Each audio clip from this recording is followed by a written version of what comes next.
Imagine you're in a situation where everything seems to be falling apart around you.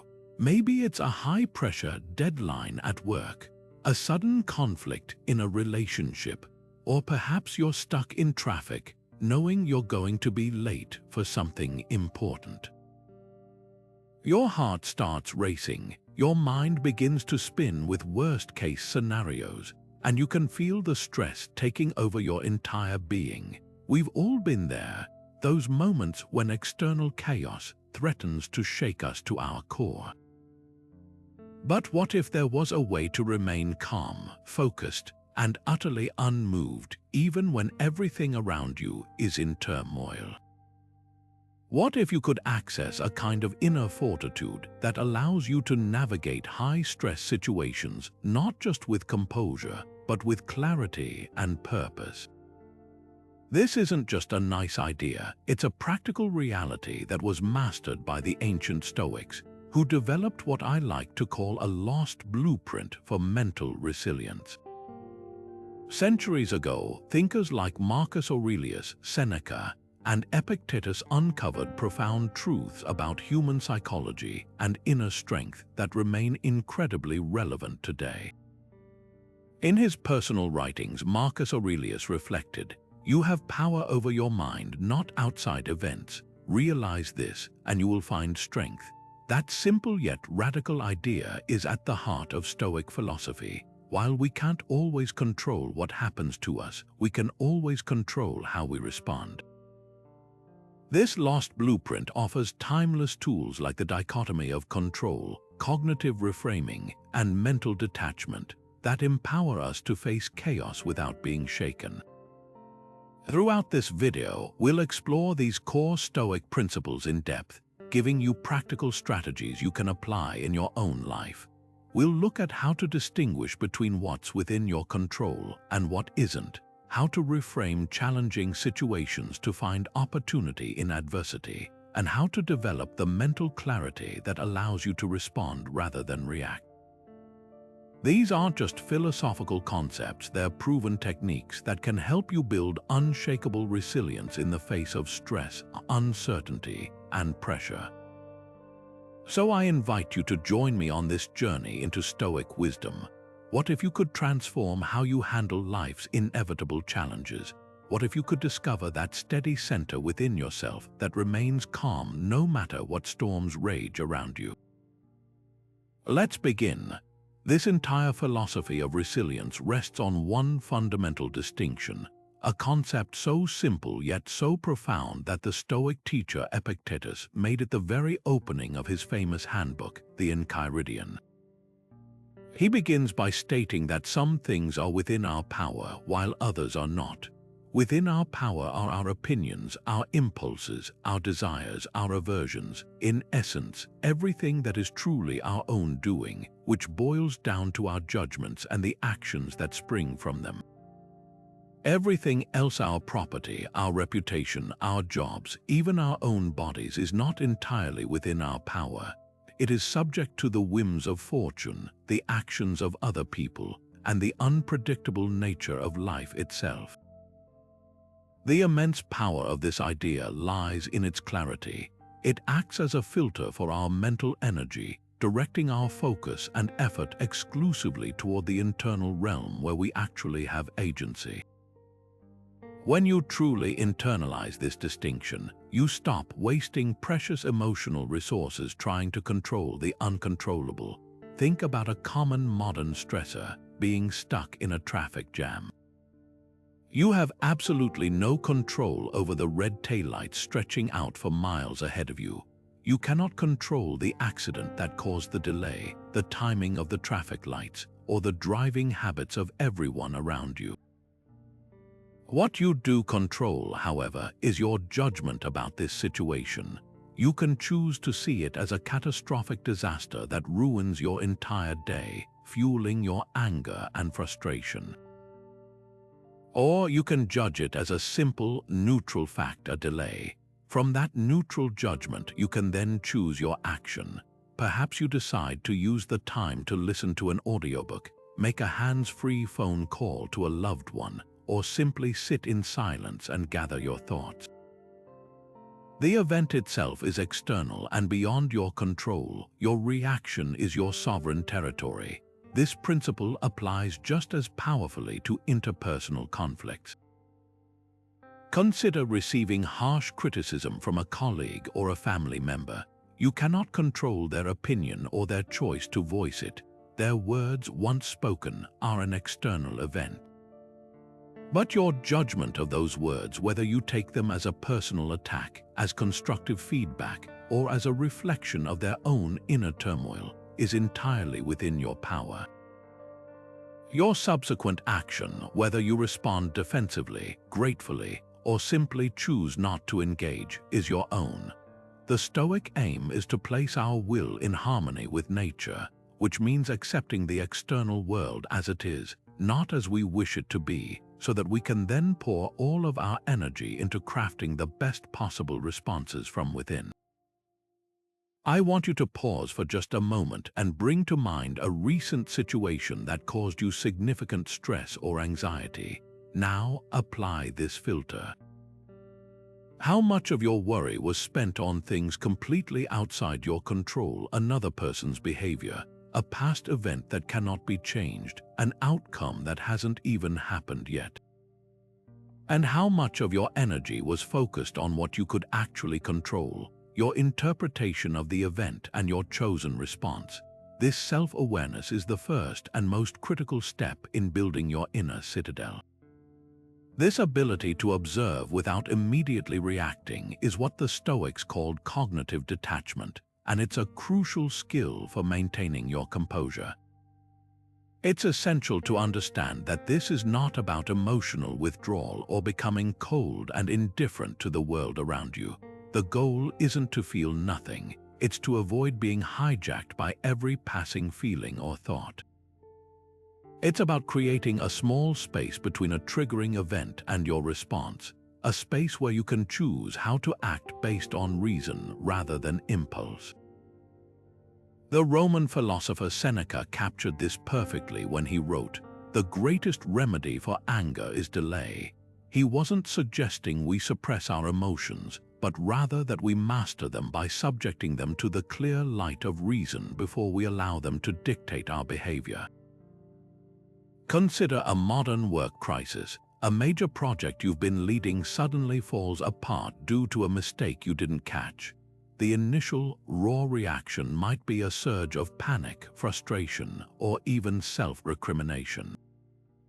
Your heart might pound, and your mind might immediately jump to the worst possible outcomes: angry clients, a disappointed boss, a ruined reputation. Cognitive detachment is the practiced skill of noticing those thoughts and feelings as they arise, but instead of getting swept away by the current, you metaphorically step onto the riverbank to watch them flow by. You acknowledge the panic without becoming the panic. From that calmer vantage point, you can begin to ask more rational questions. What exactly went wrong? What is the immediate next step to mitigate the damage? Who do I need to communicate with right now? This shift transforms the crisis from an emotional threat into a practical problem to be solved, dramatically changing your effectiveness in handling it. This practice is like being the sky, not the weather. The weather, your thoughts, emotions, and external events, is constantly changing, sometimes stormy, sometimes calm, sometimes cloudy. But the sky itself remains vast, stable, and untouched by whatever passes through it. Cognitive detachment is the process of identifying yourself as that sky, cultivating a steady awareness that can hold any passing storm without being fundamentally altered by it. It's a form of mental clarity that allows you to see the situation for what it is, not for what your initial, fear-based reaction says it is. So I'd like you to take a brief moment for some honest self-reflection. Can you recall a recent instance where your initial, gut reaction to a situation turned out to be an overreaction? How might the outcome have changed if you had been able to simply observe that initial surge of emotion without letting it immediately dictate your words or actions? That space, that moment of pause, is where your true power resides. Now, let's turn to one of the most powerful and often misunderstood tools in the Stoic toolkit, Premeditatio malorum, which translates to the premeditation of evils. This is not about pessimism or dwelling on negative outcomes. It is a strategic exercise in mental preparation designed to inoculate us against the shock and anxiety of life's inevitable setbacks. The Stoics understood that much of our suffering comes not from the events themselves, but from the stark contrast between our expectations and reality. We build up a fragile picture of how we want things to go, and when life, in its unpredictable nature, deviates from that script, we are left feeling disappointed, angry, or devastated. Premeditatio malorum shatters that fragility by inviting us to consciously and rationally anticipate challenges before they arrive. Seneca was a profound advocate for this practice. In his letters, he advised his friend Lucilius to regularly rehearse potential hardships in his mind. He wrote, "He who has anticipated the coming of troubles takes away their power when they arrive." The goal is to walk through the scenario in your imagination, not to feed fear, but to drain it of its potency. By facing a potential difficulty in the safe space of your own mind, you systematically dismantle its element of surprise. When you've already calmly considered what you would do if you lost your job, if a project failed, or if a difficult conversation took a turn for the worse, that event loses its ability to ambush your peace of mind. It transforms from a terrifying unknown into a manageable situation for which you already have a rough plan. Think about a common source of anxiety like public speaking. The days or weeks leading up to a presentation can be filled with dread, your mind conjuring images of forgetting your lines, of the audience looking bored, or of technical failures.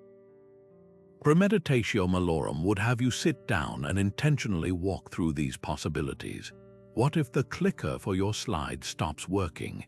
Your prepared response might be to simply announce the next slide number and continue speaking confidently. What if you lose your train of thought? You've already decided you'll calmly take a sip of water, glance at your notes, and find your place again. By visualizing these stumbles and your calm, measured responses, you are not inviting them to happen. You are simply building a layer of resilience so that if they do, you are not floored by them. You meet the moment with preparedness rather than panic.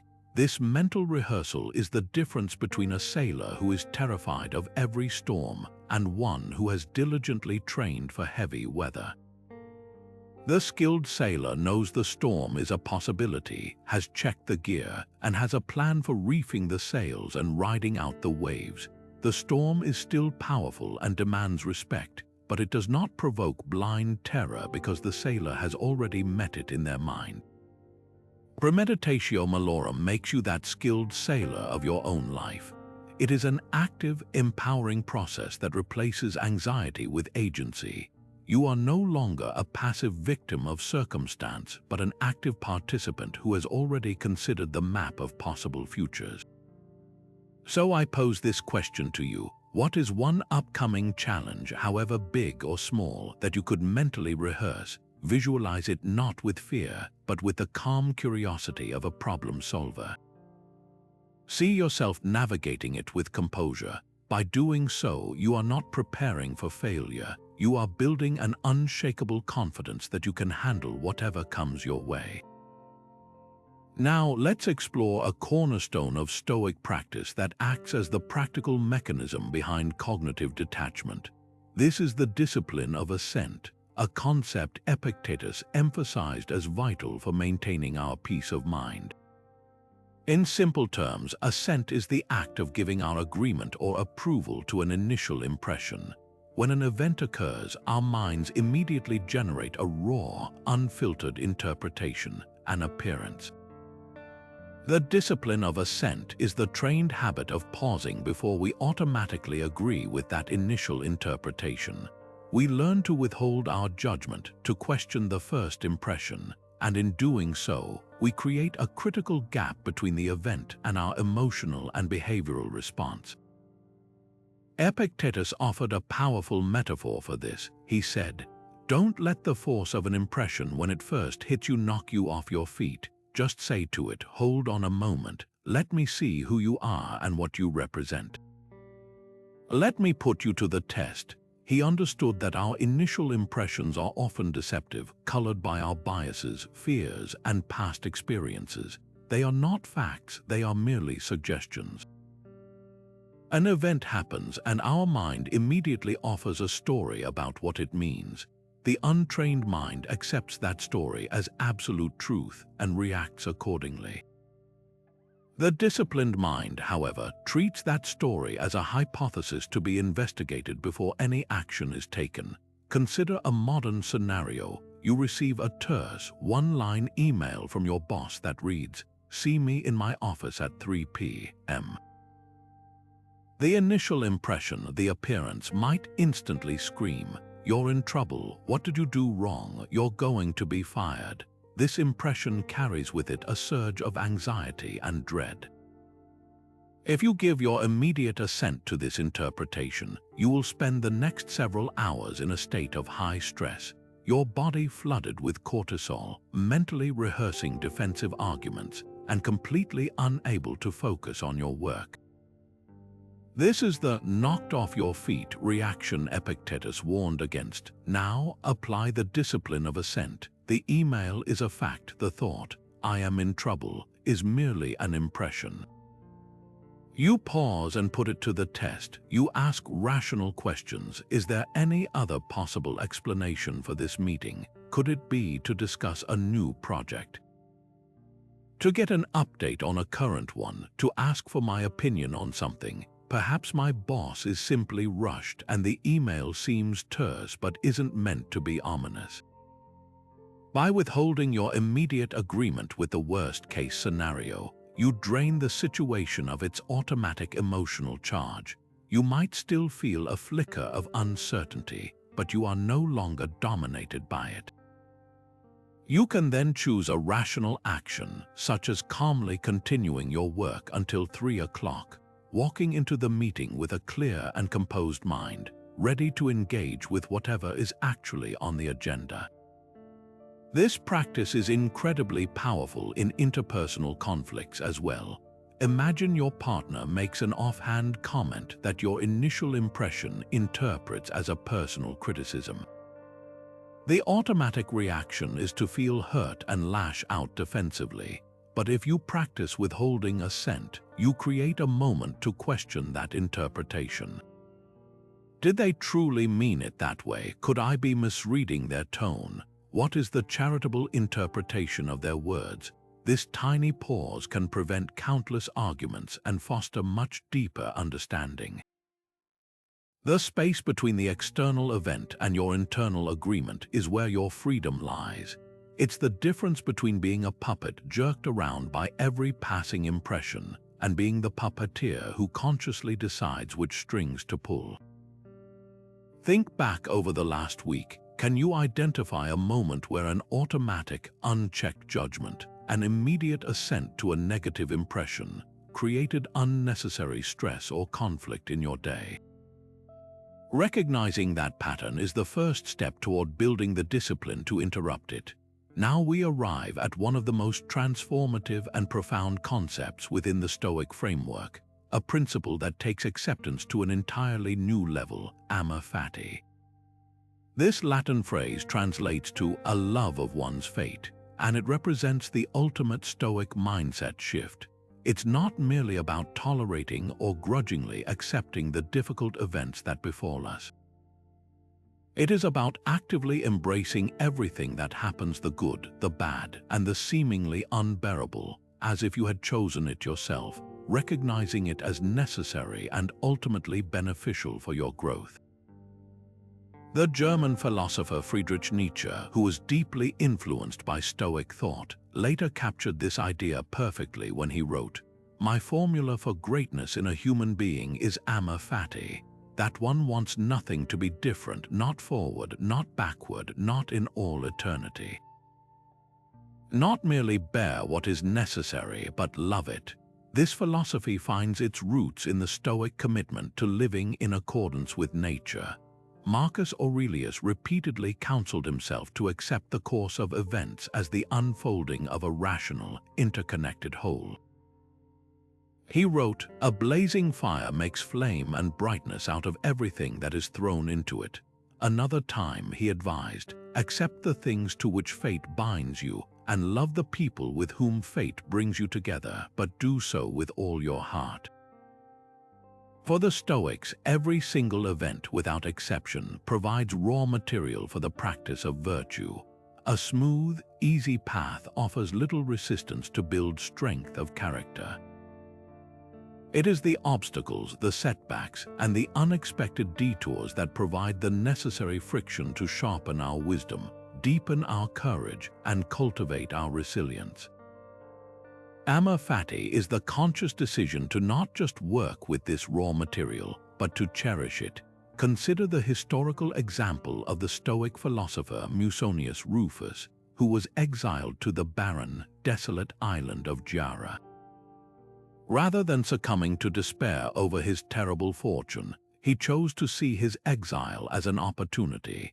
He embraced the harsh conditions, using the isolation to deepen his philosophical studies and to teach the local inhabitants, turning a place of punishment into a classroom.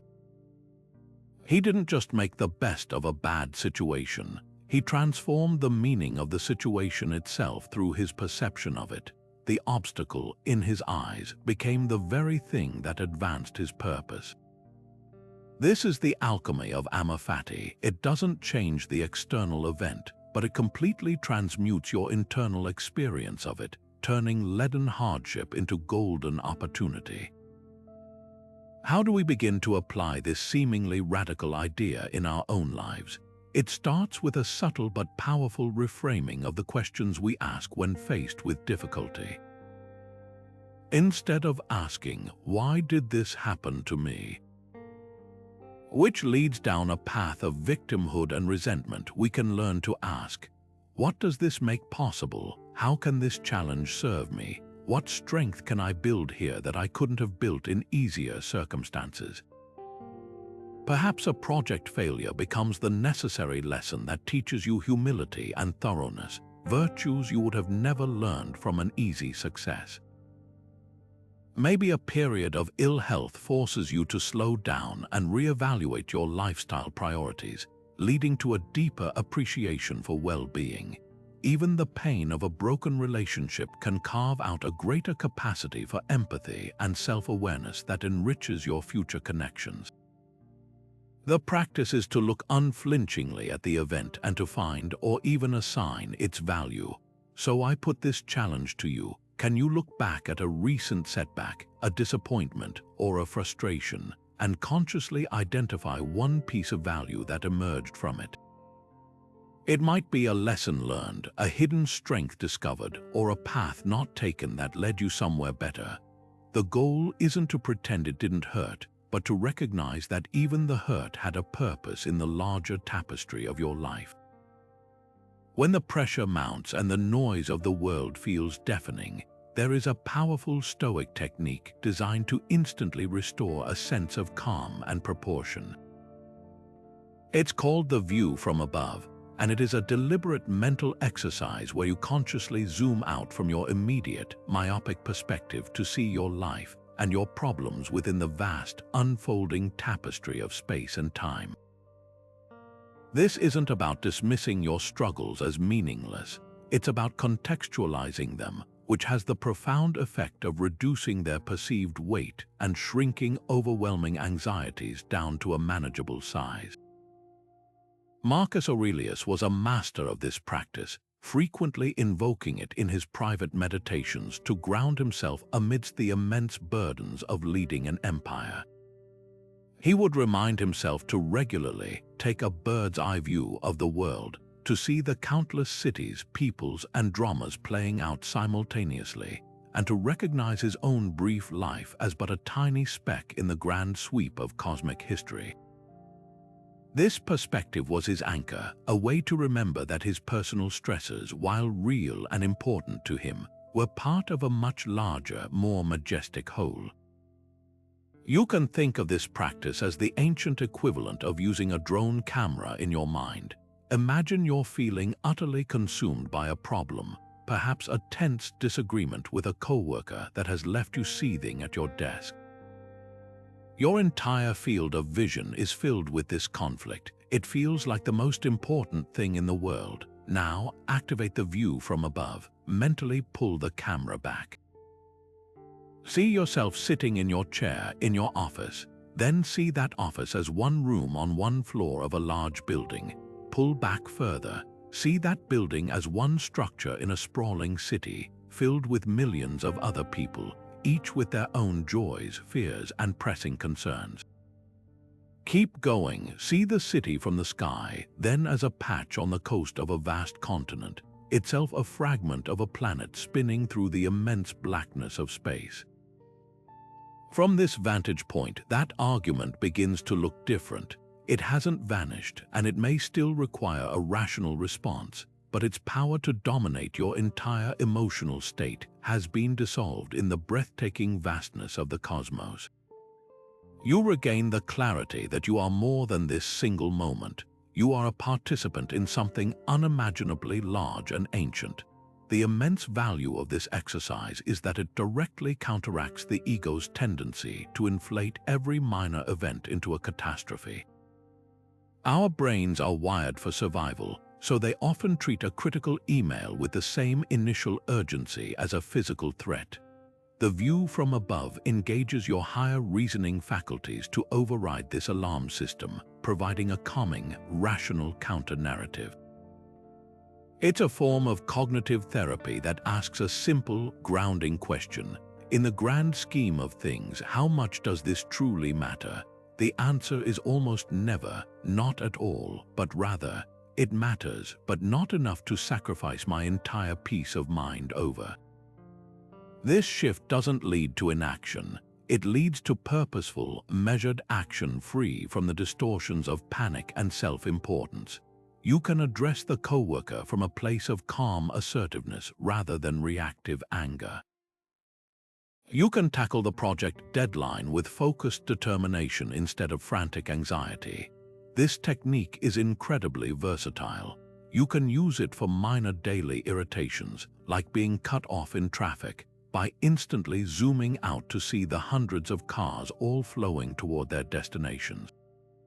You can use it for major life stresses like financial worry, by contemplating the endless flow of human commerce across centuries and recognizing your current situation as a single chapter in a long story.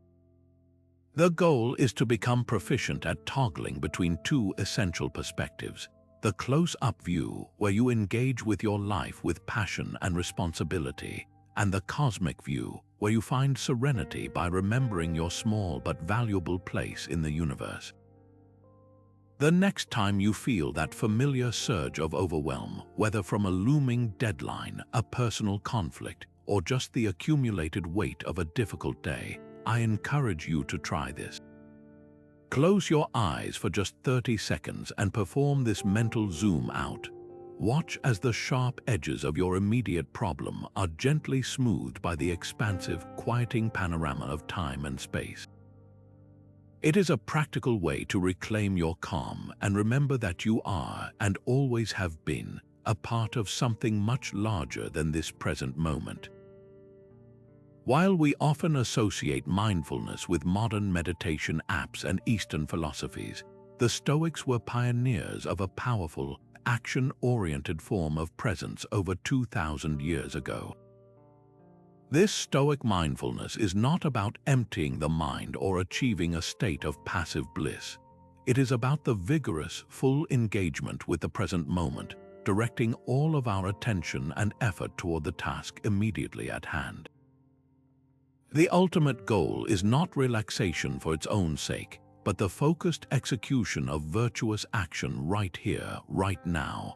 Epictetus cut to the very heart of this practice with his famous admonition: Don't demand that things happen as you wish, but wish that they happen as they do happen, and you will go on well. And in another passage, he offers even more direct guidance. Focus your attention on what is truly your own concern, and remind yourself that you are not involved with what is done by others, or even by your own body at another time.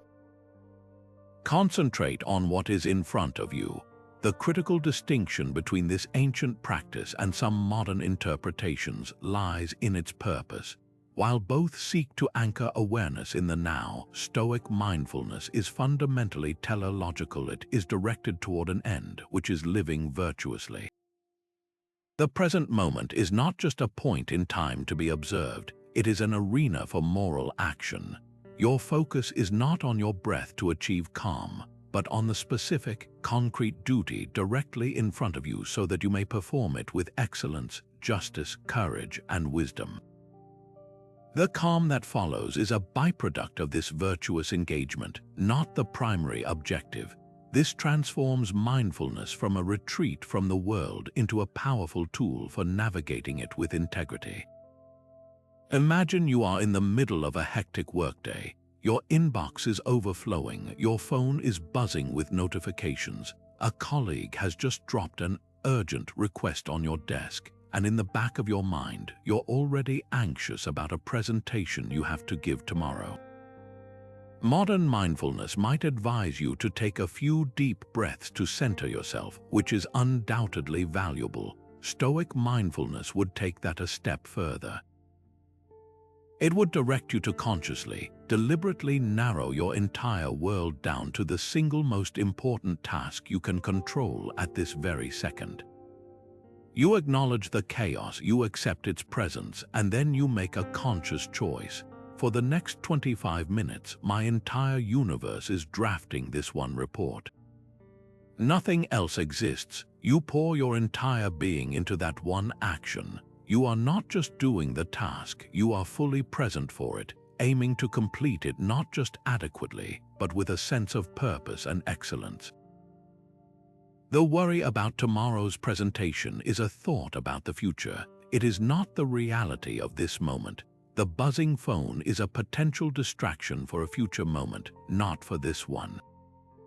By anchoring yourself so completely in the present duty, you build a bulwark against the invading armies of past regret and future anxiety. This practice is a form of mental discipline that builds incredible resilience. Every time you successfully pull your attention away from a hypothetical disaster tomorrow and back to a manageable action today, you are strengthening your mental muscles. You are training your mind to reside in the only time zone where you ever truly have any agency, the present. The past is immutable, a set of facts that can be learned from but not changed.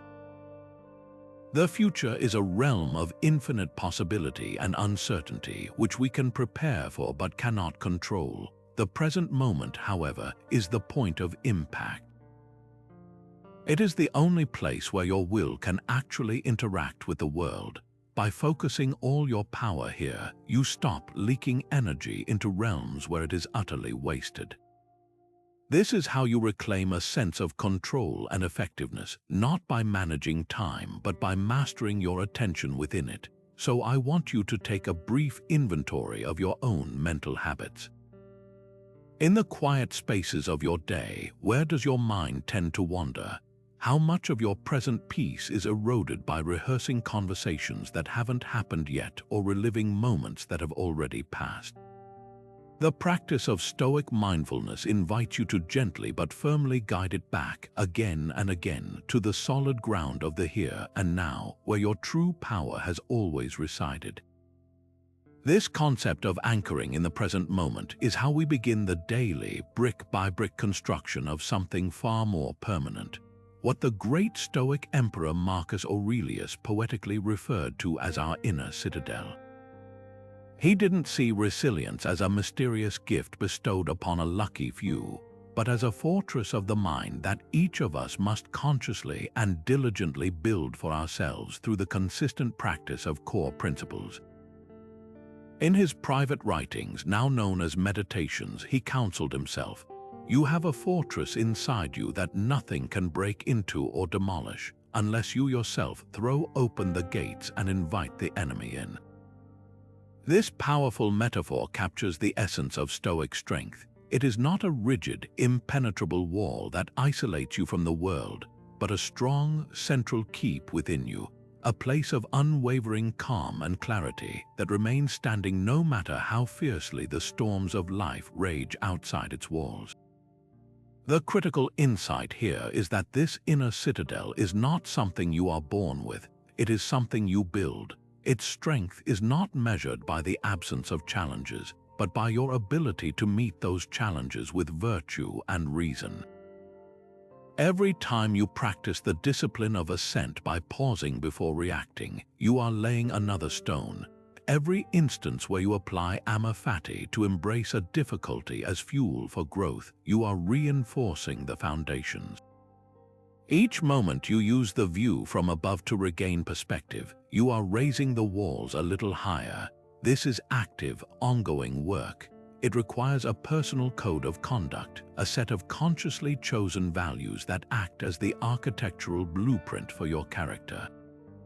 For the Stoics, these values were the cardinal virtues: wisdom to navigate complex situations with discernment, courage to face fear and act rightly despite it, justice to treat others with fairness and integrity, and temperance to exercise self-control and moderation in all things. But your personal code doesn't have to be limited to these ancient terms. The process is about identifying what principles, when lived by, make you feel most grounded, most aligned, and most resilient.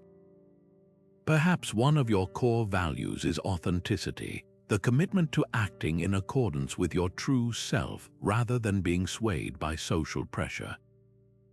Maybe it is compassion, both for yourself in moments of struggle and for others in theirs.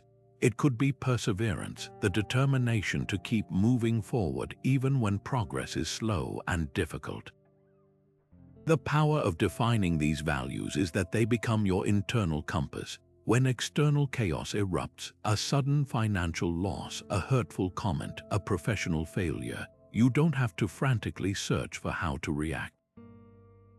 You can simply retreat into your inner citadel and consult your code. The question shifts from "what should I do" to "what would a courageous person do?"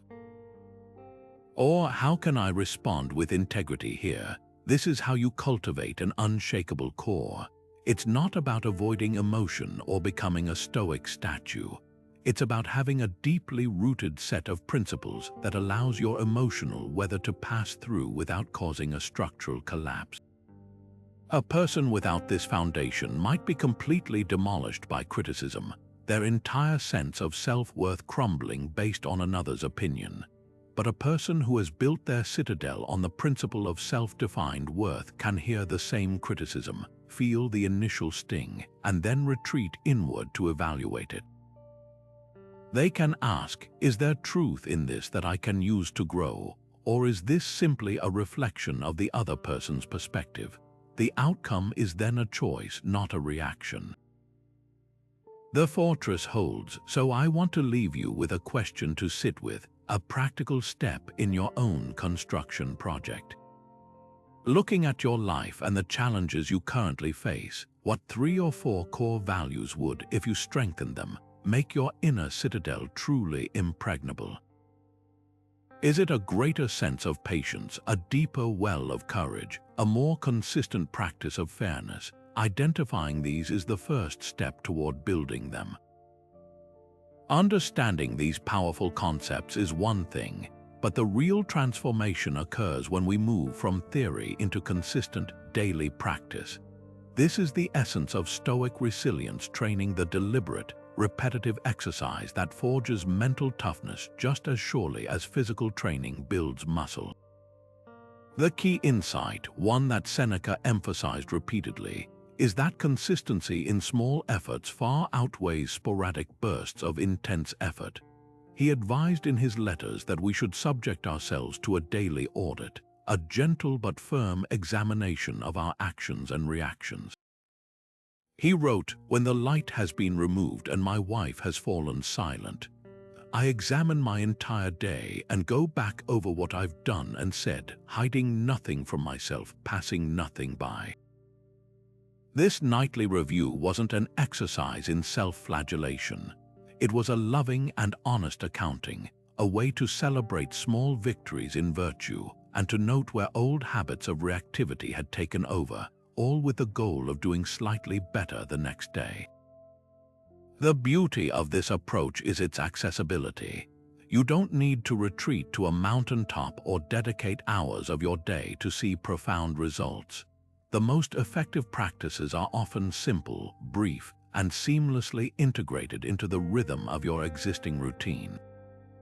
Consider the power of a morning ritual. Before you even check your phone or dive into the day's demands, you could take just 5 minutes to sit quietly and mentally prepare.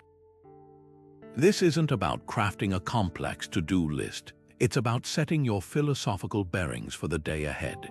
You might briefly bring to mind the Stoic dichotomy of control, reminding yourself that your primary goal for the day is not to achieve specific external outcomes, but to manage your judgments and actions with wisdom and integrity, regardless of what happens.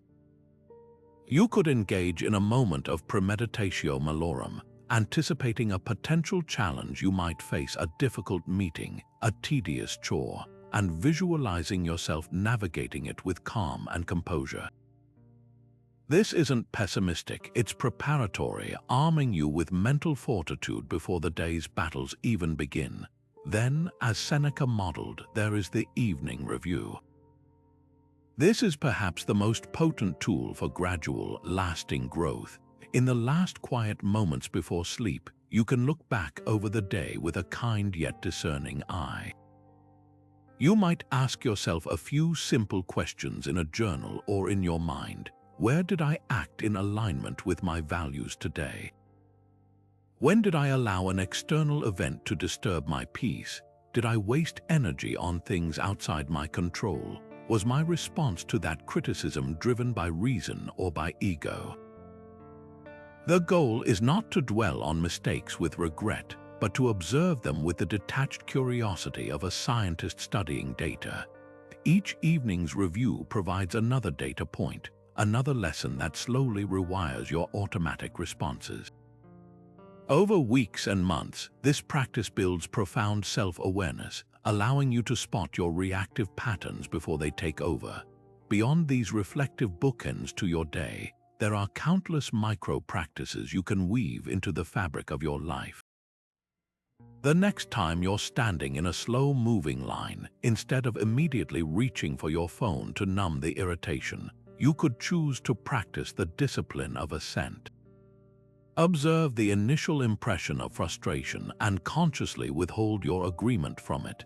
See if you can simply stand there, present and patient, without needing the experience to be different. This is a repetition in the gym of life, strengthening your resilience muscle. Another powerful practice is to consciously incorporate voluntary discomfort into your week. This doesn't mean seeking out extreme hardship, but rather making small, intentional choices that defy your comfort zone. Perhaps you take a cooler shower than usual, skip a snack you don't truly need, or choose to walk instead of drive for a short trip. These minor acts are like vaccinations against misfortune. They expose you to a tiny amount of discomfort in a controlled way, building your tolerance and reducing your fear of hardship, so that when a genuine adversity strikes, you are already inoculated against the shock and self-pity. The entire philosophy comes down to this daily, hourly effort. It's the commitment to showing up for your own growth, not in grand, sweeping gestures, but in the quiet, consistent choices that, over time, construct an unshakable inner citadel.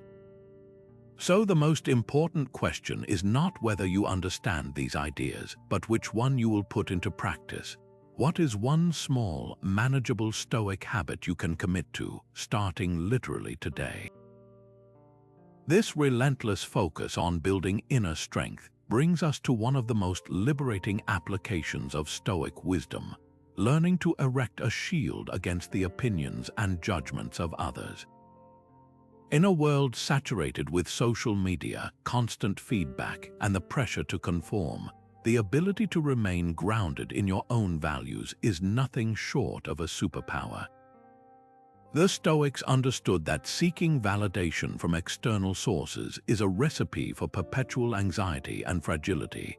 Your reputation, what people say about you at a party, the number of likes on a post, these are classic examples of what Epictetus would classify as things not within our control. He drove this point home with characteristic bluntness, stating, "If anyone tells you that a certain person speaks ill of you, do not make excuses about what is said of you, but answer, 'He was ignorant of my other faults, else he would not have mentioned these alone.'" This isn't about fostering a cynical attitude. It's about radically reorienting your source of self-worth from the fickle core of public opinion to the unwavering tribunal of your own reasoned judgment. True peace, the Stoics argued, can only be found when we stop handing other people the remote control to our inner state. When your sense of calm is dependent on everyone speaking well of you, you have effectively made yourself a hostage to fortune. You will constantly be adjusting your behavior, second-guessing your choices, and feeling wounded by offhand comments because your emotional stability is tied to an external metric you can never reliably control. The alternative is to develop what we might call an internal barometer for success. This means defining what a good life means to you based on your own virtues and principles. Are you acting with integrity? Are you being courageous? Are you pursuing wisdom? And then measuring your actions against that standard alone. The praise or criticism that comes from outside becomes mere data, interesting perhaps, but not definitive. It might offer a different perspective to consider, but it does not have the power to derail your sense of self unless you grant it that power. Consider a scenario many of us face. You're at a social gathering and you express an opinion on a topic you feel passionately about. Someone in the group immediately dismisses it, perhaps even mockingly. The initial visceral reaction is one of embarrassment and defensiveness. Your heart rate jumps, your face flushes, you feel personally attacked. The old programming screams to either fire back with equal force or to retreat and shrink, vowing never to speak up again. This is where you deploy the Stoic shield. You pause and apply the dichotomy of control. You cannot control this person's reaction, their words, or their opinion. What you can control is your judgment of the event. You can choose to see their mockery not as a verdict on your worth, but as a reflection of their own perspective, their own biases, or perhaps their own insecurities. Your subsequent action is also within your control. You can choose to disengage gracefully. You can ask a curious question to understand their point better, or you can simply reaffirm your view calmly without needing them to agree. The sting of their judgment loses its potency the moment you realize it only has the meaning you assign to it. This practice requires diligent training because our desire for social acceptance is deeply wired into our biology. We are tribal creatures, and in our evolutionary past, being ostracized from the group could mean death. But in our modern context, this ancient wiring often works against us, making us overly sensitive to slights and perpetually hungry for approval. Epictetus offers a powerful mental exercise to break this cycle. He advises us to remember that when we are about to embark on any action, we should consider not only the act itself, but what people will say about it. And then, he says, if you still see that the action is the right one to take, you must go forward steadily while keeping firmly to this one thought. The world may say what they will, it was my duty to do this. This shifts the entire focus from outcome to intention, from external reward to internal integrity. You are no longer acting for the applause. You are acting because it is the right thing to do, and the applause or the boos are simply irrelevant to that core calculation. So I want to ask you to turn the lens inward for a moment. In your own life, whose opinion holds an outsized influence over your choices or your mood? Is it a parent's expectation, a colleague's critique, or the imagined judgment of a social circle? Recognizing whose voice you have accidentally allowed to sit on your internal board of directors is the essential first step in reclaiming your vote. This remarkable ability to transform hardship into advantage is the very heart of Stoic Alchemy, a proactive philosophy that doesn't just endure adversity, but actively converts it into fuel for growth. The Stoics didn't see obstacles as random misfortunes to be lamented. They viewed them as essential training equipment provided by life itself, specifically designed to strengthen our character and deepen our virtues. This isn't a passive acceptance but an active engagement, a deliberate search for the hidden opportunity buried within every difficulty. Marcus Aurelius provided perhaps the most concise and powerful formulation of this idea when he wrote, "The impediment to action advances action. What stands in the way becomes the way." In that single sentence, he captures the entire Stoic reversal of perspective. The very thing that appears to block your path is not a detour from your journey. It is, in fact, the path itself. The obstacle is not an enemy to be defeated, but a teacher to be embraced. We can see this profound principle embodied in the lives of the Stoics themselves. Consider the historical example of Seneca the Younger, one of the most influential Stoic philosophers and a trusted advisor to the Emperor Nero. Despite his wealth and position, Seneca's life was punctuated by immense hardship. He was exiled to the island of Corsica for 8 long years under the Emperor Claudius, accused of adultery with the emperor's niece, a charge that was almost certainly politically motivated. For most people, exile would represent a catastrophic end to a career and a life of purpose. It was a sentence of irrelevance and isolation, but Seneca chose a different interpretation.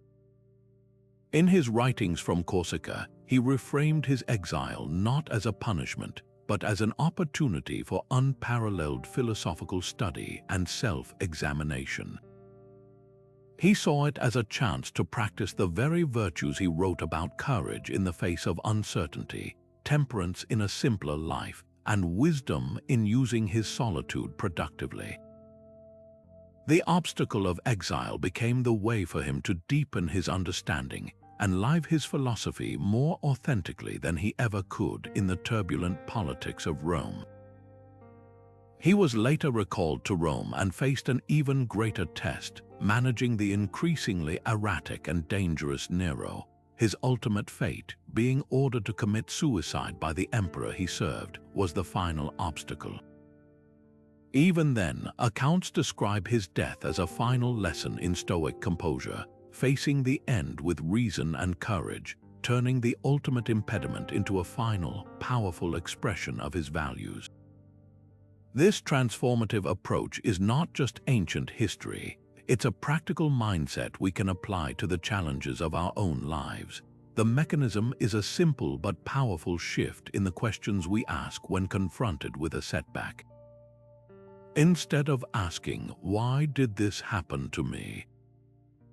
which leads down a spiral of victimhood and powerlessness, we can learn to ask, "How can this circumstance serve me? What strength can it help me build?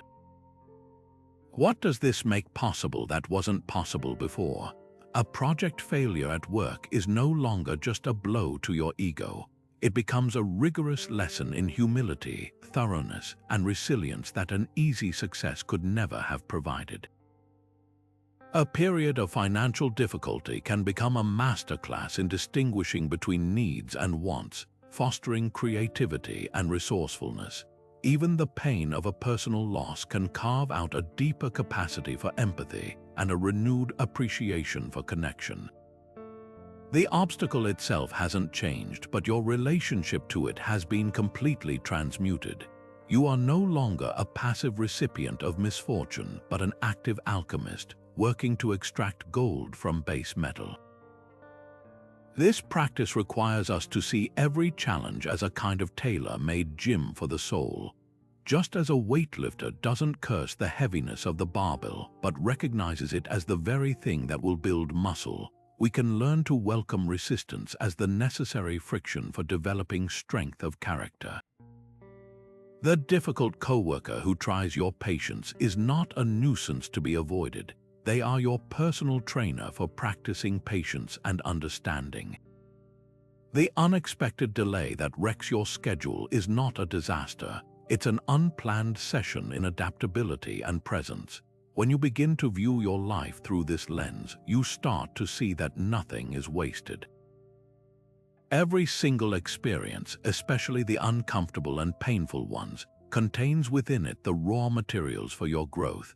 The goal is to stop fighting the reality of the obstacle and start engaging with its potential. So I want to offer you a challenge, a direct application of this Stoic alchemy. Look at your life right now and identify one current obstacle, whether it's a source of stress, a recurring frustration, or a significant setback. It could be something as major as a health concern, or as seemingly minor as a daily commute that frays your nerves. Now ask yourself, if I viewed this not as a problem but as my personal training ground, what specific virtue could it help me develop? Could this frustration be building my patience? Could this uncertainty be strengthening my courage? Could this limitation be fostering my creativity? By asking these questions, you initiate the alchemical process yourself, beginning the work of turning the lead of adversity into the gold of character. In the heat of a high-stress moment, when emotions surge and the body prepares for a fight, the single most powerful tool at your disposal is not brute force or raw feeling, but something far more potent, your capacity for reason. The Stoics placed the faculty of logic at the very center of their philosophy, viewing it not as a cold, detached calculator, but as the essential rudder that can steer the ship of the self safely through even the most turbulent emotional seas. They understood that our initial, visceral reactions are often primal and unhelpful legacies of an ancient survival instinct that misinterprets a harsh email as a physical threat or a critical comment as a tribal expulsion. The goal of Stoic training is not to eliminate emotion, but to ensure that reason is the commanding officer that emotion reports to, not the other way around. It is the disciplined practice of engaging the thinking, analytical part of your brain before the reactive, emotional part can seize control and dictate a response you may later regret. Seneca, who wrote extensively on passions like anger, described a calm mind as the only possible foundation for rational action. He observed that a mind troubled by emotion is not a secure abode, meaning that when we are flooded with feeling, our judgment is compromised and we are incapable of seeing situations clearly or choosing the most virtuous path forward. He used a powerful analogy, comparing reason to a general who must command the troops of the senses and emotions. If the general is overthrown in a coup by the raw recruits of passion, the entire army becomes chaotic, ineffective, and dangerous. The Stoic practice, therefore, is a lifelong training program to keep reason firmly in command, ensuring it is the first faculty we engage when confronted with any stimulus. This is why the discipline of assent is so critical. It is the mechanism by which we pause and allow reason to evaluate an initial impression before we give it our endorsement and energy. Consider a common high-pressure scenario. You're in a heated discussion with a partner that quickly escalates into an argument. They say something that feels like a personal attack, and you can feel the heat of anger rising in your chest.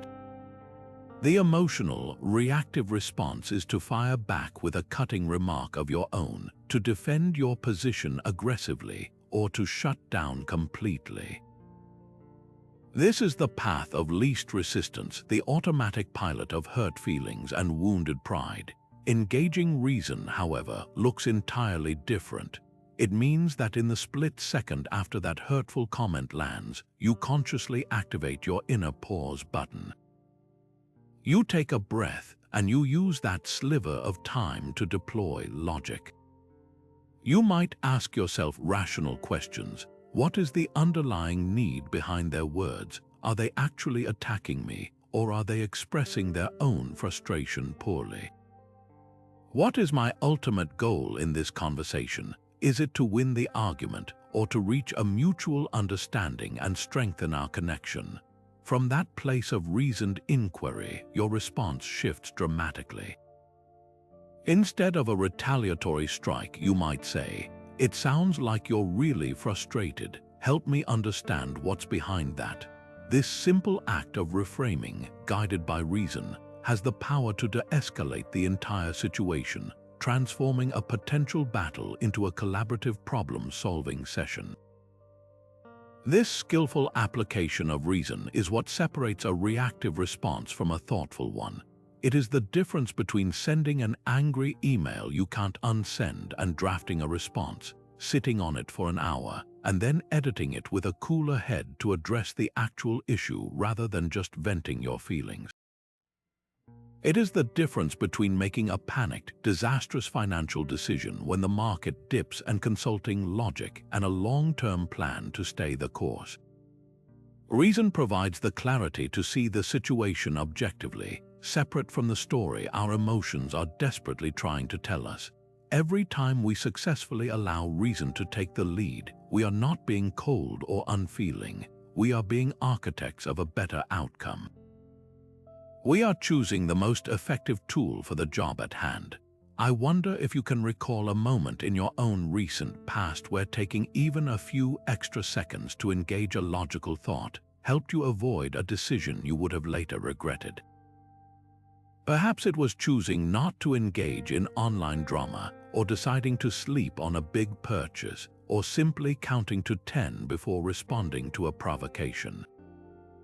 That small victory is a testament to the incredible power you already have access to, a power that can be deliberately strengthened with practice until it becomes your default setting in times of stress. Few skills are more valuable in the chaos of modern life than the ability to maintain your composure when everyone else is losing theirs. Conflict and disagreement are inevitable, whether it's a tense negotiation at work, a misunderstanding with a loved one, or a frustrating encounter with a stranger. In these heated moments, our primal instincts often take over, urging us to fight, flee, or freeze. But Stoicism offers a far more effective path, the practice of responding with deliberate composure rather than reacting with raw emotion.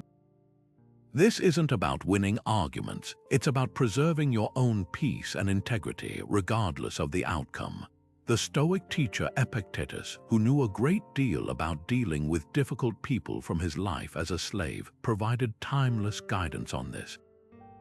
He advised, "Remember that it is not the person who insults you or strikes you that dishonors you, but it is your own opinion about these things as being dishonorable." So when someone irritates you, know that it is your own belief that has irritated you. This radical idea places the power back squarely in your hands. The other person's behavior is an external event. Your judgment of that behavior and your chosen response is your sovereign territory. The first and most powerful technique in your composure toolkit is the intentional pause.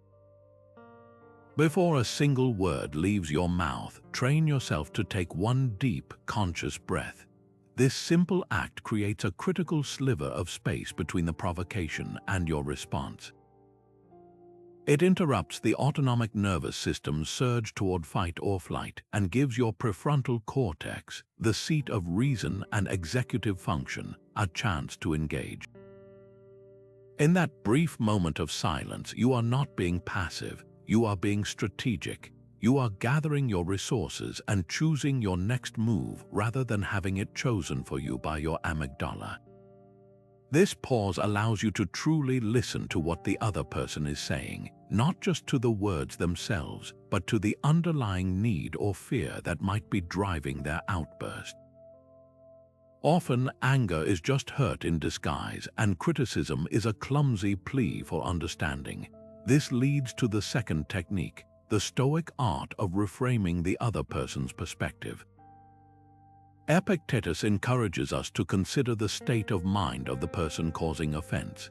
He suggests we say to ourselves, "They are going about things in the wrong way because they are mistaken about what is truly good and bad." When someone is yelling, being unreasonable, or personally attacking you, it is almost always because they are operating from a place of deep internal confusion and pain. They are convinced that whatever they are fighting for, being right, winning, protecting their ego, is a genuine good. Seeing them as misguided rather than malicious instantly drains the situation of its personal venom. It becomes less about you being attacked and more about a confused human being who is struggling. This reframe allows you to engage with compassion rather than contempt, to see yourself not as their opponent but as a potential calm in their storm.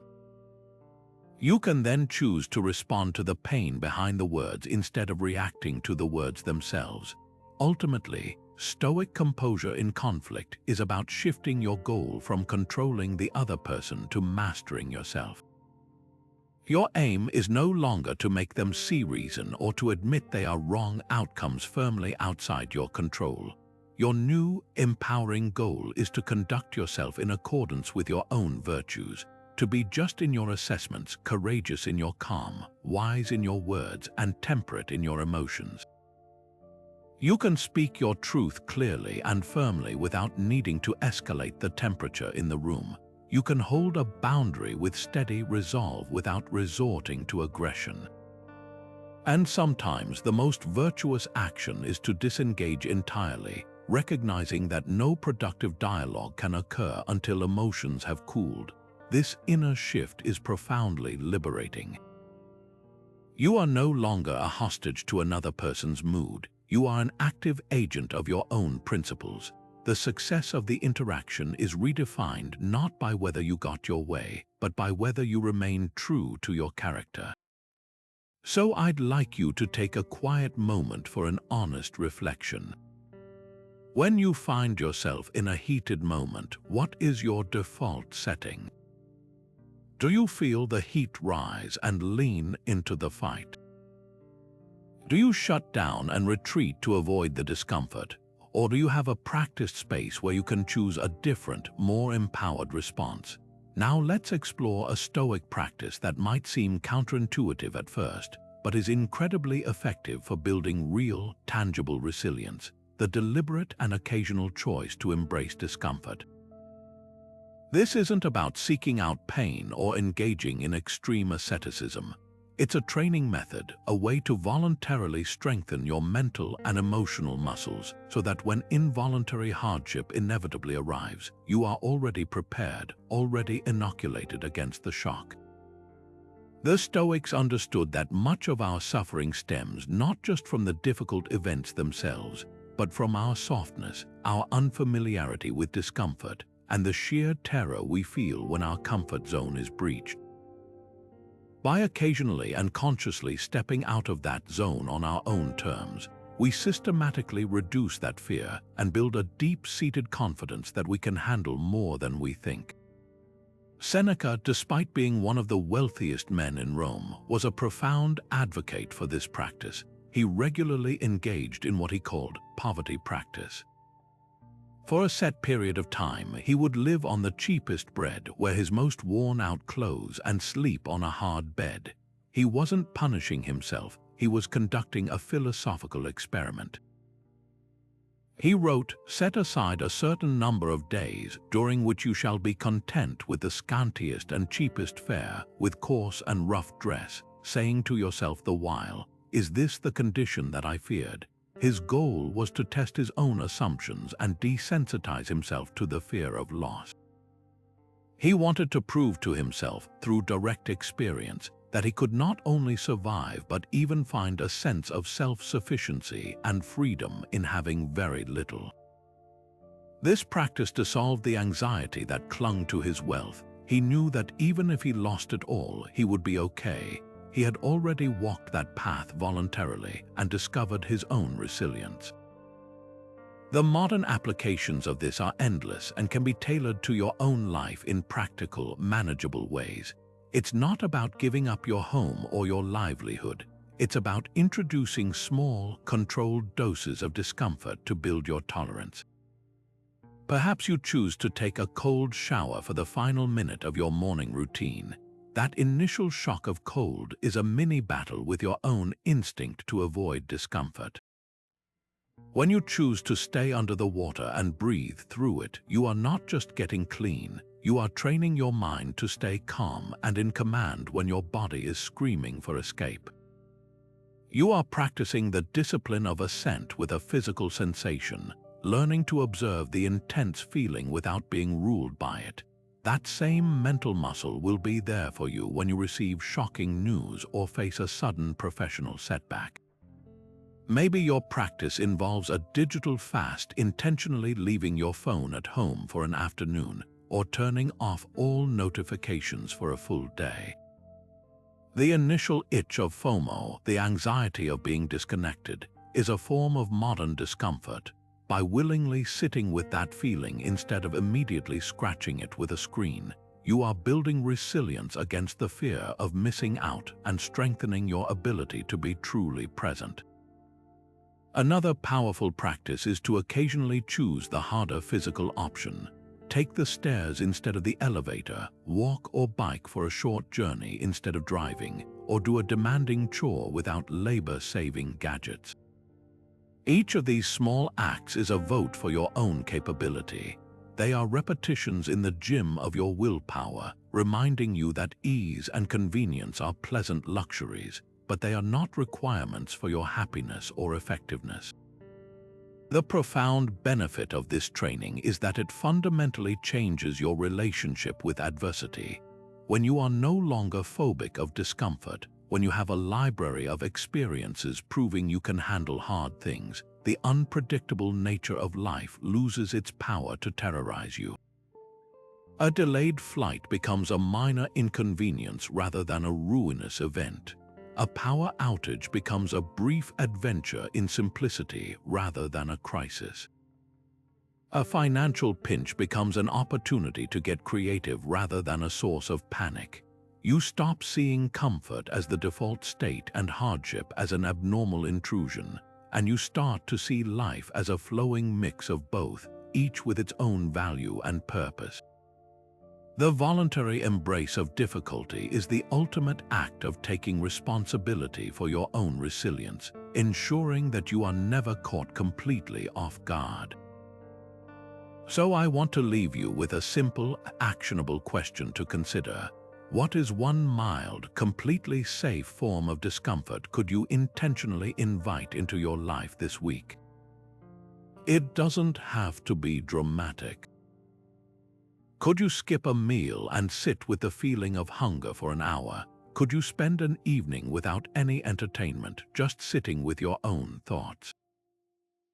Could you wear an outfit that's less than perfectly fashionable? Identify one small thing and use it as an experiment to discover the strength you already have waiting just beneath the surface of your comfort. This profound shift from resistance to acceptance is what the Stoics called practicing wise acquiescence, a conscious, clear-eyed alignment with reality as it is, not as we wish it to be. It's crucial to understand that this is not a passive surrender or a defeatist attitude. It is not about giving up or admitting powerlessness. Instead, it is an incredibly active and strategic form of engagement. It is the decision to stop fighting the unchangeable facts of a situation so that you can redirect all of your energy and focus toward what you can actually influence, your response. The inner conflict and emotional turmoil we experience so often stem from this futile battle against reality, a refusal to accept that something has already happened or is currently true. Stoic acceptance is the act of laying down those arms, of ceasing to argue with what is, so that you can finally begin to work with it constructively. Marcus Aurelius offered constant reminders to himself on this very point, framing it as a fundamental principle of living in accordance with nature. He wrote, "Accept whatever comes to you woven in the pattern of your destiny, for what could more aptly fit your needs." And in another passage he advises, "Do not be dissatisfied or discouraged or ashamed if you do not succeed in acting from right principles in every incident, but when you have failed, come back again, and be content if the greater part of what you do is consistent with human nature." For him, acceptance was about recognizing the larger tapestry of cause and effect, the interconnected web of events that constitutes nature's will. To resist this is to be like a dog straining against its leash, only causing itself pain while going nowhere. To accept it is to find freedom within the natural order of things. Consider a simple, everyday example. You have been looking forward to a concert for months, and you've made elaborate plans with a friend. An hour before you're set to leave, your friend calls to cancel because they've come down with a sudden illness. The initial, automatic reaction is one of frustration and disappointment. You might even feel a surge of anger. The mind immediately launches into resistance. This isn't fair, this shouldn't be happening, they could have pushed through. Now my whole night is ruined. This internal struggle against the simple, unchangeable fact of the cancellation creates a secondary layer of suffering on top of the initial disappointment. You are now in pain not just because the plans are cancelled, but because you are actively fighting against that reality. Stoic acceptance invites you to interrupt this cycle. The first step is to consciously acknowledge the fact without judgment. My friend is sick, and therefore our plans are cancelled. This is the reality. The next step is to consciously release the resistance to that fact. This is not saying, "I'm happy my friend is sick," or "It doesn't matter that I missed the concert." It is simply saying, "This is what is. Fighting against it in my mind will not change it and will only make me miserable." From that place of calm acceptance, your energy is freed up to pivot. Instead of stewing in frustration, you can now ask a productive question. Given that this is my new reality, what is the best way to use this unexpected free evening? Perhaps you decide to take a long bath, watch a movie you love, or finally start that book you've been meaning to read. The evening is transformed from a ruined plan into a gift of unexpected solitude. The external event didn't change, but your internal relationship to it changed everything. This practice becomes even more powerful when applied to larger life events: an unexpected job loss, a health diagnosis, or a personal rejection. Resistance in these scenarios manifests as denial, rage, or bargaining, all of which keep you stuck in a painful past or a feared future. Acceptance is the courageous act of turning to face the reality of the present moment, however difficult, and saying, "This is my current starting point." Only from that honest starting point can you begin to chart a wise and effective path forward. Acceptance is the solid ground you stand on before you take your next step.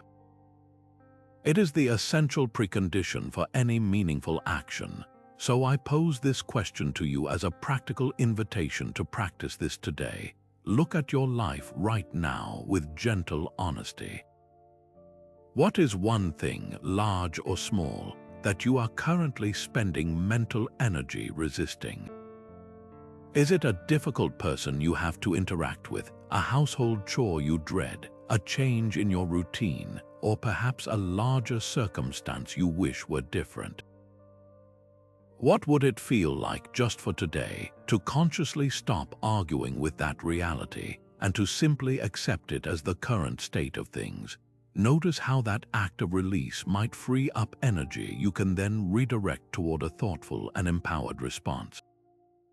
This state of unshakable inner balance, of remaining on an even keel whether the seas are calm or stormy, is what the Stoics called equanimity. It is the cultivated ability to experience the full range of life's events, the thrilling successes and the painful setbacks without being thrown off course by any of them. Equanimity is not a flat, emotionless existence. It is the profound stability that comes from knowing that your sense of self-worth and your core peace are not dependent on the ever-changing weather of external events. It is the deep understanding that while you can enjoy good fortune, you must not become attached to it, and while you will feel the sting of misfortune, you must not be defined by it. The goal is to navigate the waves without letting them flood the ship. Epictetus provided perhaps the clearest instruction on this practice when he advised his students. If you wish not to be prone to anger, do not feed the habit. Give it nothing which may tend to its increase. Be quiet at first and count the days you have not been angry. I used to be angry every day, now every other day, then every third and fourth day. And if you miss it so long as 30 days, offer a sacrifice of thanksgiving to God. But he applied this same logic to the opposite end of the spectrum, warning against the intoxication of success. For as it is a shame to be surprised if a fig tree produces figs, so is it to be surprised if the world produces such and such things of which it is productive.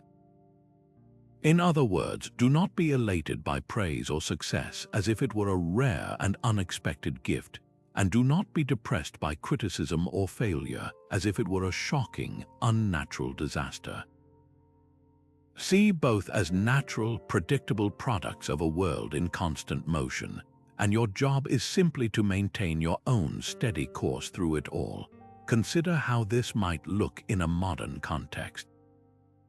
Imagine you've just delivered a presentation at work that is met with enthusiastic praise from your colleagues and boss. The initial, natural reaction is a surge of pride and validation. The untrained mind might cling to that feeling, using it to inflate the ego, and then spend the rest of the day craving more of that approval, becoming subtly anxious about the next performance. The mind practicing Stoic equanimity would acknowledge the praise with gratitude. It is, after all, a preferred indifferent, but would also consciously remind itself of a deeper truth. It would recognize that the praise is an external event, an opinion held by others that is outside of its direct control. The true source of worth came from the preparation, the effort, and the intention behind the work, all of which were within its control regardless of the outcome. This internal grounding prevents the high of success from becoming an addictive drug that you then fear losing. Now flip the scenario. Later that same week, you receive a piece of harsh, perhaps even unfair, criticism on a report you submitted. The initial reaction might be defensiveness, hurt, or anger. The equanimous mind, however, would employ the same filter. It would pause and withhold immediate assent from the initial impression of being attacked. It would see the criticism as another external event, a set of words on a page or sounds in the air. From that calm center, it can then engage reason to evaluate the feedback dispassionately. Is there a kernel of useful truth here that I can use to improve? Or is this simply noise, a reflection of the other person's bad day or different perspective? By not taking it personally, the criticism loses its power to devastate. It becomes data to be considered, not a verdict to be internalized. Your emotional state remains steady because it is anchored to your internal virtue, your commitment to learning and growth, rather than to the unpredictable opinions of others. The practical exercises for cultivating this balance are woven throughout the Stoic curriculum. The nightly review is essential here. By examining your day, you can celebrate moments where you maintained your calm in the face of provocation and note instances where you became overly attached to a positive outcome. The view from above is another powerful tool for fostering equanimity. By mentally zooming out to see your small successes and failures within the vast expanse of cosmic time, their perceived importance is naturally reduced to a more manageable size. Even the practice of premeditatio malorum contributes directly to equanimity, as visualizing potential losses inoculates you against the fear of losing what you have, making you less likely to cling to it desperately.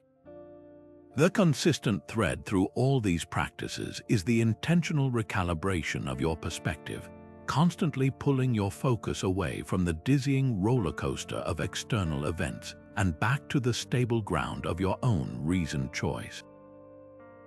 This is not a one-time achievement but a daily discipline, a continuous effort to return to center. So as you reflect on your own life, on the recent highs and lows you've experienced, how would you honestly rate your sense of balance? Does your inner world feel like a calm lake, disturbed by ripples but always returning to stillness? Or does it more closely resemble a small boat tossed about by every changing wind?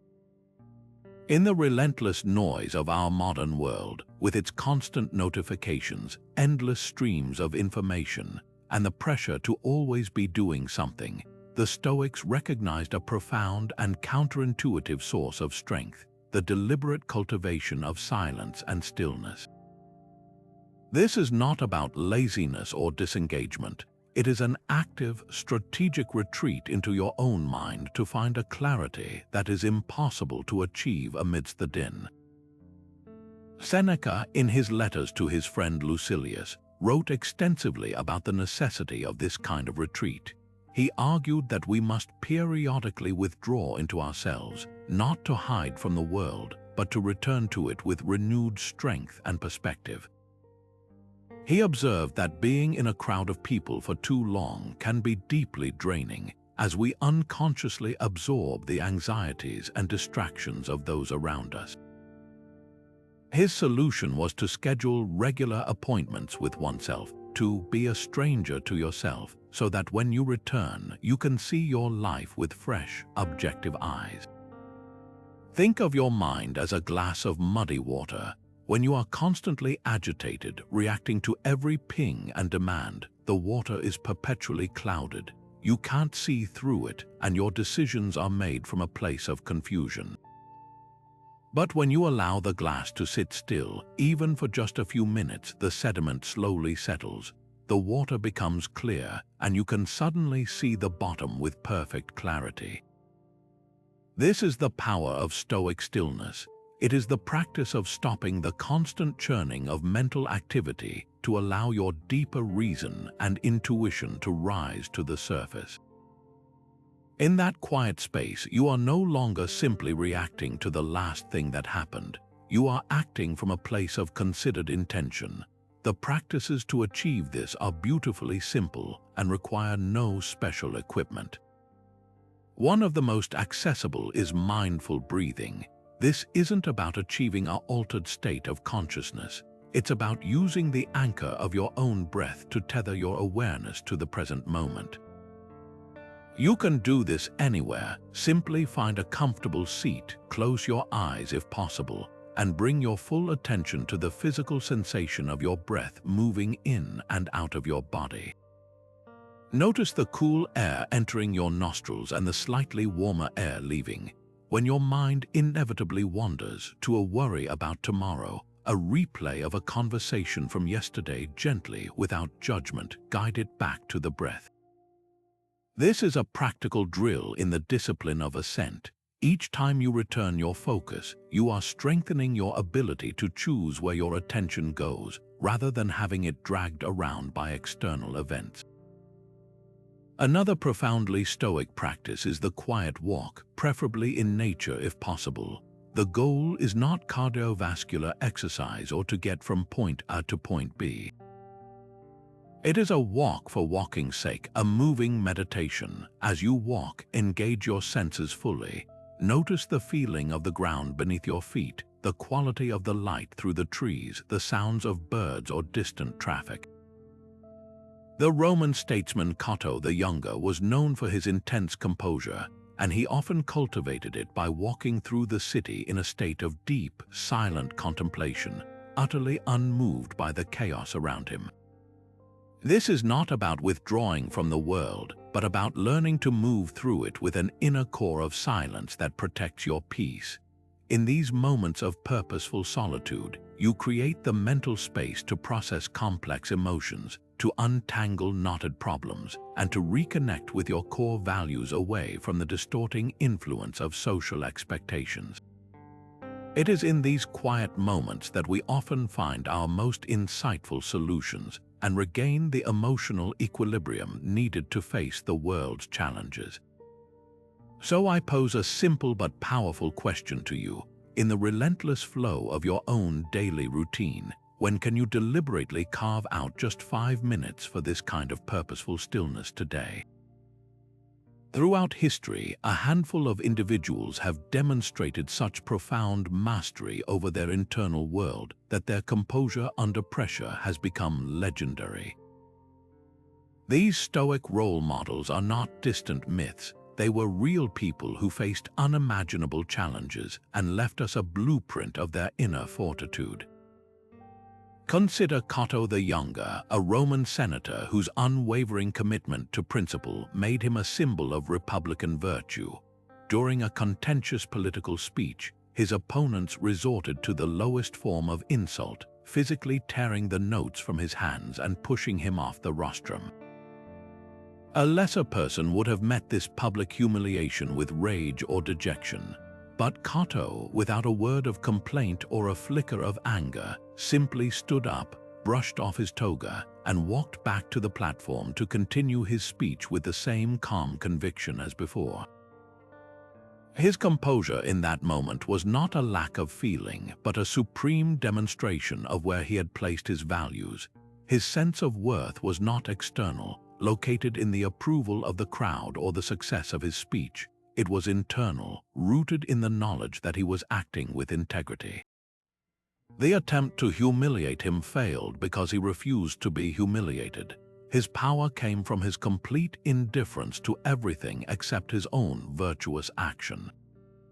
Then there is Seneca, the philosopher and advisor who navigated the treacherous court of Emperor Nero, one of the most volatile and dangerous environments in history. For years, Seneca walked a tightrope, attempting to impart wisdom to a tyrant while managing the immense wealth and power that came with his position. He was constantly under threat, aware that a single misstep could mean his death.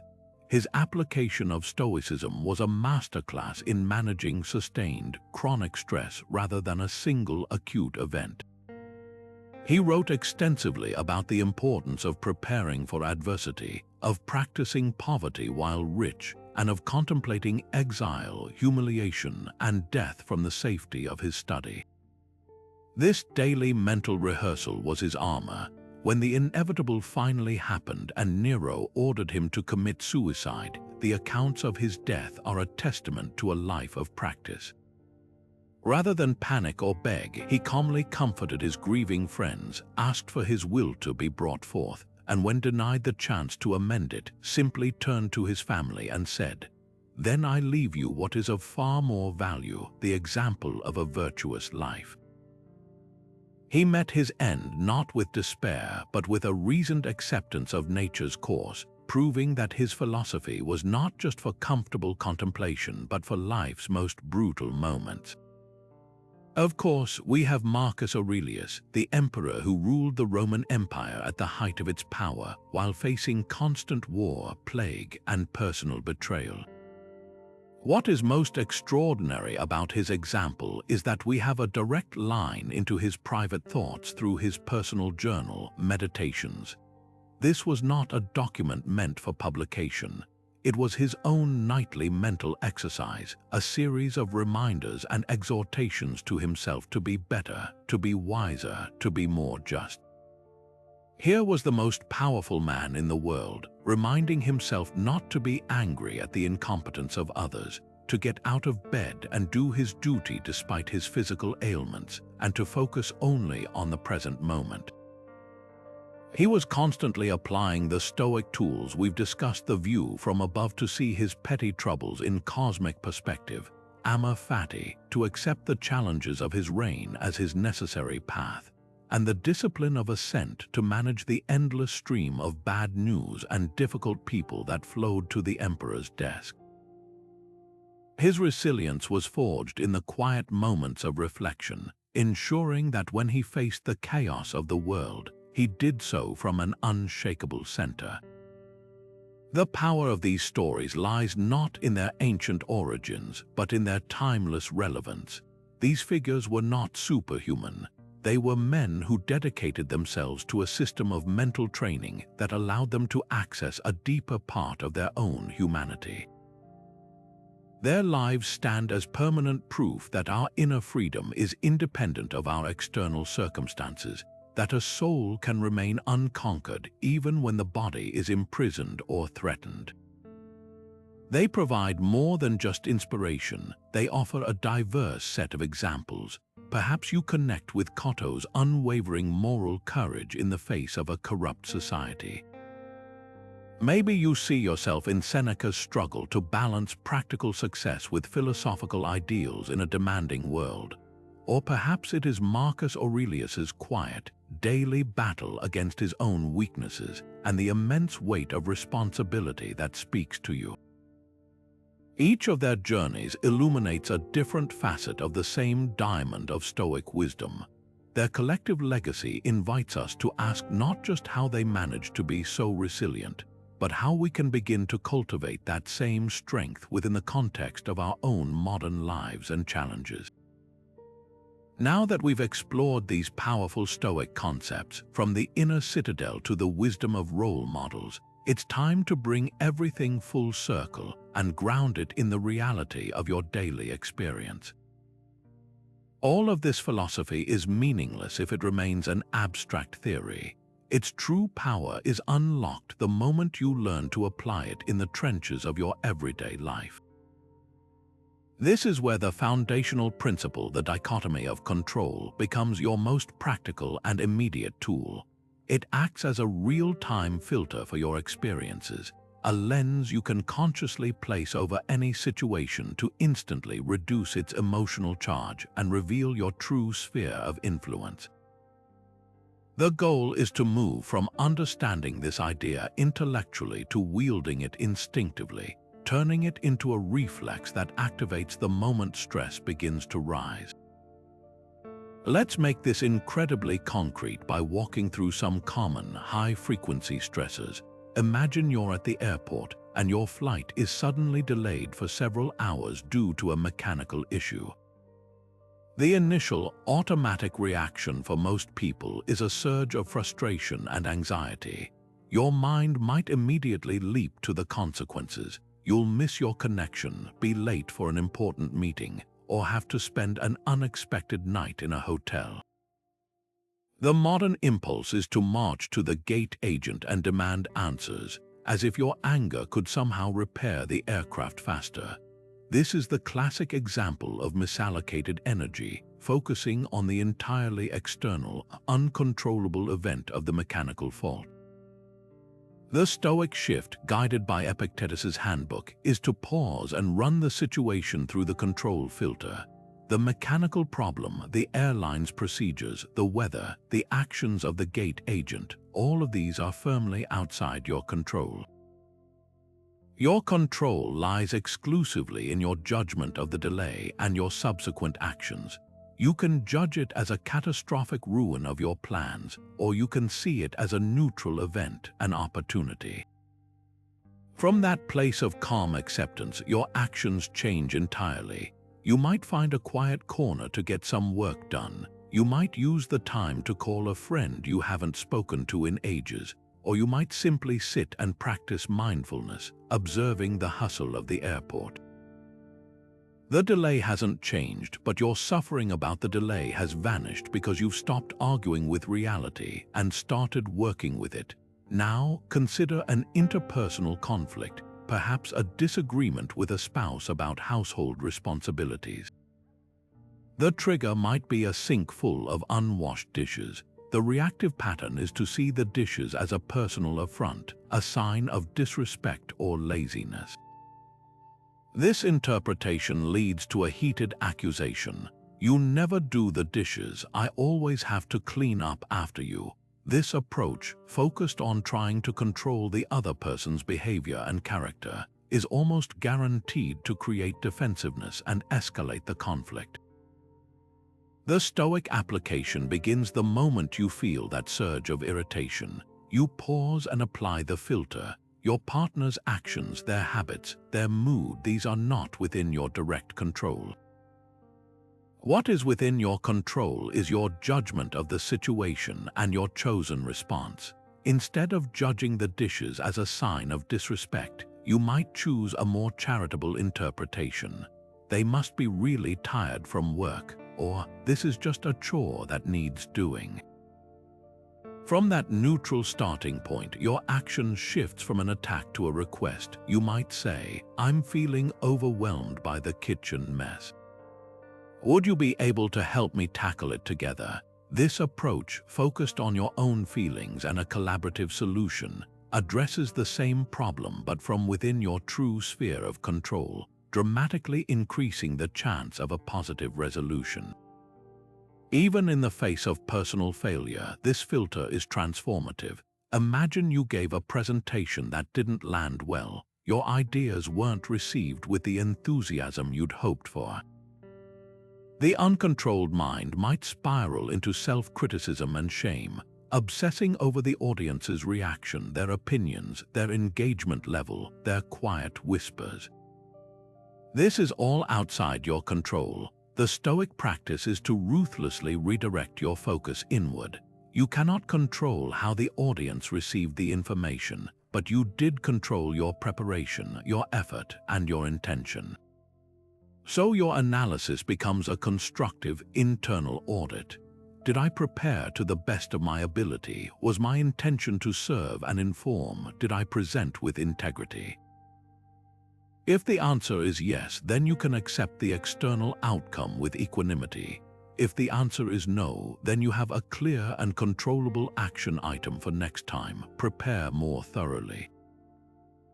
This turns a potentially ego-crushing event into a simple feedback loop for personal growth, completely bypassing the suffering of taking things personally. The beauty of this practice is that it turns every moment of friction into a potential training session. The rude comment from a stranger, the slow-moving line at the grocery store, the sudden change in plans, each is an invitation to pick up your Stoic tools and practice. You start to see these not as nuisances, but as opportunities to strengthen your resolve and build your resilience muscle. It's the daily, moment-to-moment application that forges an unshakable character, not the grand, once-in-a-lifetime philosophical revelations. The philosophy comes alive in the miniature dramas of everyday existence. To make this personal, I want to invite you to conduct a simple but powerful exercise of your own. Cast your mind back over the last 24 hours and identify one single event that caused you a flicker of stress, annoyance, or anxiety. It can be something as small as spilling coffee on your shirt or as significant as a difficult conversation. Now replay that event in your mind, but this time view it through the clear lens of the Stoic control filter. Ask yourself with gentle honesty, where did I spend my mental energy? Was it on things utterly outside my command, like another person's behavior or a past mistake? And having identified that, what would it have looked like to instead focus that same energy exclusively on my own judgment and my very next action? This isn't about self-judgment, it's about gathering data for your own growth. Each time you perform this quick audit, you make it more likely that the next time stress appears, you'll meet it not with confusion, but with the clarity of a trained Stoic. This ability to filter our experiences in real time leads us directly to one of the most practical and immediate techniques you can start using today, the Stoic pause. This is the conscious, deliberate habit of inserting a moment of silence between the event that triggers you and your reaction to it. It is in that sliver of space, that breath, that heartbeat of hesitation, that your entire ability to remain unmoved resides. The 20th century psychiatrist and Holocaust survivor Viktor Frankl, whose work was deeply infused with Stoic thought, perfectly captured this profound idea when he wrote, "Between stimulus and response there is a space. In that space is our power to choose our response. In our response lies our growth and our freedom." The Stoics understood this 2,000 years prior. They just used different words. Their entire philosophy is a training manual for how to widen that space, to make it so vast and so familiar that no external event can ever force you to react without your conscious consent. Think about the most common modern triggers. Your phone buzzes with a notification. It's an email from a colleague that feels unnecessarily critical or dismissive. The initial raw reaction is a flash of heat, a tightening in the chest, and an immediate urge to fire off a defensive and sharply worded reply. This is the stimulus. The untrained mind treats that urge as an irresistible command. The finger hovers over the reply button, and the response is launched in a cloud of emotion, often creating a cascade of unintended consequences that you then have to manage for days. The Stoic pause is the simple yet radical act of interrupting this automated sequence. It is the decision to feel that initial surge of anger or hurt, to acknowledge its presence, and then to consciously choose not to act on it right away. You might close the email tab, stand up from your desk, and walk to get a glass of water. You might set a timer for 10 minutes and promise yourself you will not reply until it goes off. This is not suppression, it is strategic delay. You are not denying the emotion, you are simply refusing to let it drive the car until it has calmed down enough to listen to the navigation of your reason. The same principle applies to sudden bad news, a phone call with upsetting information, a message that throws your entire day into chaos. The stimulus hits, and the body's alarm system screams for an immediate, often drastic, reaction. The pause here might be a single, deep, intentional breath. Inhale for a count of 4, hold for 4, exhale for 6. This physiological act of elongated exhalation actively engages the parasympathetic nervous system, beginning to counter the stress response that has just been triggered. In that breath, you reclaim a tiny bit of control. You are creating a container for the chaos, giving yourself just enough room to remember your training. This is an external event. My control lies not in undoing this news, but in choosing how I will proceed from this moment forward. The pause is the practical application of the discipline of assent. It is the mechanism you use to withhold your agreement from the initial, catastrophic interpretation your mind so quickly provides. Building this pause into your life requires turning it from a concept into a concrete habit, and that begins with tiny, consistent practices. You can start by anchoring the pause to a specific, frequent trigger. For instance, every time you hear your phone ping with a new message, let that sound be a cue not to immediately grab the device, but to take one conscious breath. You are not trying to stop checking your phone. You are simply inserting a one-breath delay between the stimulus and the action. Another powerful method is to use a recurring daily event as your practice trigger. Maybe every time you sit down at your computer, you pause for 5 seconds before opening your inbox. Or every time you feel the urge to interrupt someone in a meeting, you consciously press your tongue to the roof of your mouth and count to 3, creating space to decide if your comment is truly necessary or just reactive. The goal is to weave these micro pauses into the fabric of your day until they become as automatic as the reactions they are designed to prevent. This is how you build a resilient nervous system, one deliberate breath at a time, training yourself to meet the world from a place of chosen response rather than primal reaction. While reason is our greatest tool, it's useless if we're completely overwhelmed by a tidal wave of emotion. The goal of Stoicism was never to eliminate feelings. That's an impossible and undesirable task. Instead, the philosophy provides us with practical techniques to manage our emotional landscape, to prevent powerful feelings from hijacking our judgment and leading us to act in ways we later regret. This is the practice of building emotional resilience, of developing the capacity to feel deeply without being drowned by the intensity of the experience. Seneca, who wrote extensively on the subject of anger, offered a powerful analogy. He said that the early stages of a powerful emotion are like a runaway cart barreling down a hill. If you try to stop it once it's gained full momentum, it's nearly impossible. But if you catch it at the very top when it's just beginning to roll, a small amount of force can easily bring it to a halt. The key is early intervention, and the Stoics developed several powerful methods for this very purpose. One of the most effective techniques is the simple act of emotional labeling. When you feel a strong emotion beginning to surge, whether it's a flash of jealousy, a wave of anxiety, or a spike of anger, the first step is to consciously name it. This might seem almost too simple, but psychological research and ancient wisdom both confirm its power. The act of verbally identifying an emotion, even if it's just silently in your own mind, engages the prefrontal cortex, the reasoning part of your brain. It creates a tiny bit of distance between you and the feeling, allowing you to observe it rather than be consumed by it. You're no longer just angry, you are a person experiencing the sensation of anger. This subtle shift in perspective is the difference between being in the storm and watching the storm from a sheltered vantage point. It allows you to acknowledge the emotion's presence without granting it automatic control over your actions. Once you've created that initial space through labeling, the next Stoic step is to examine the emotion's root cause with detached curiosity.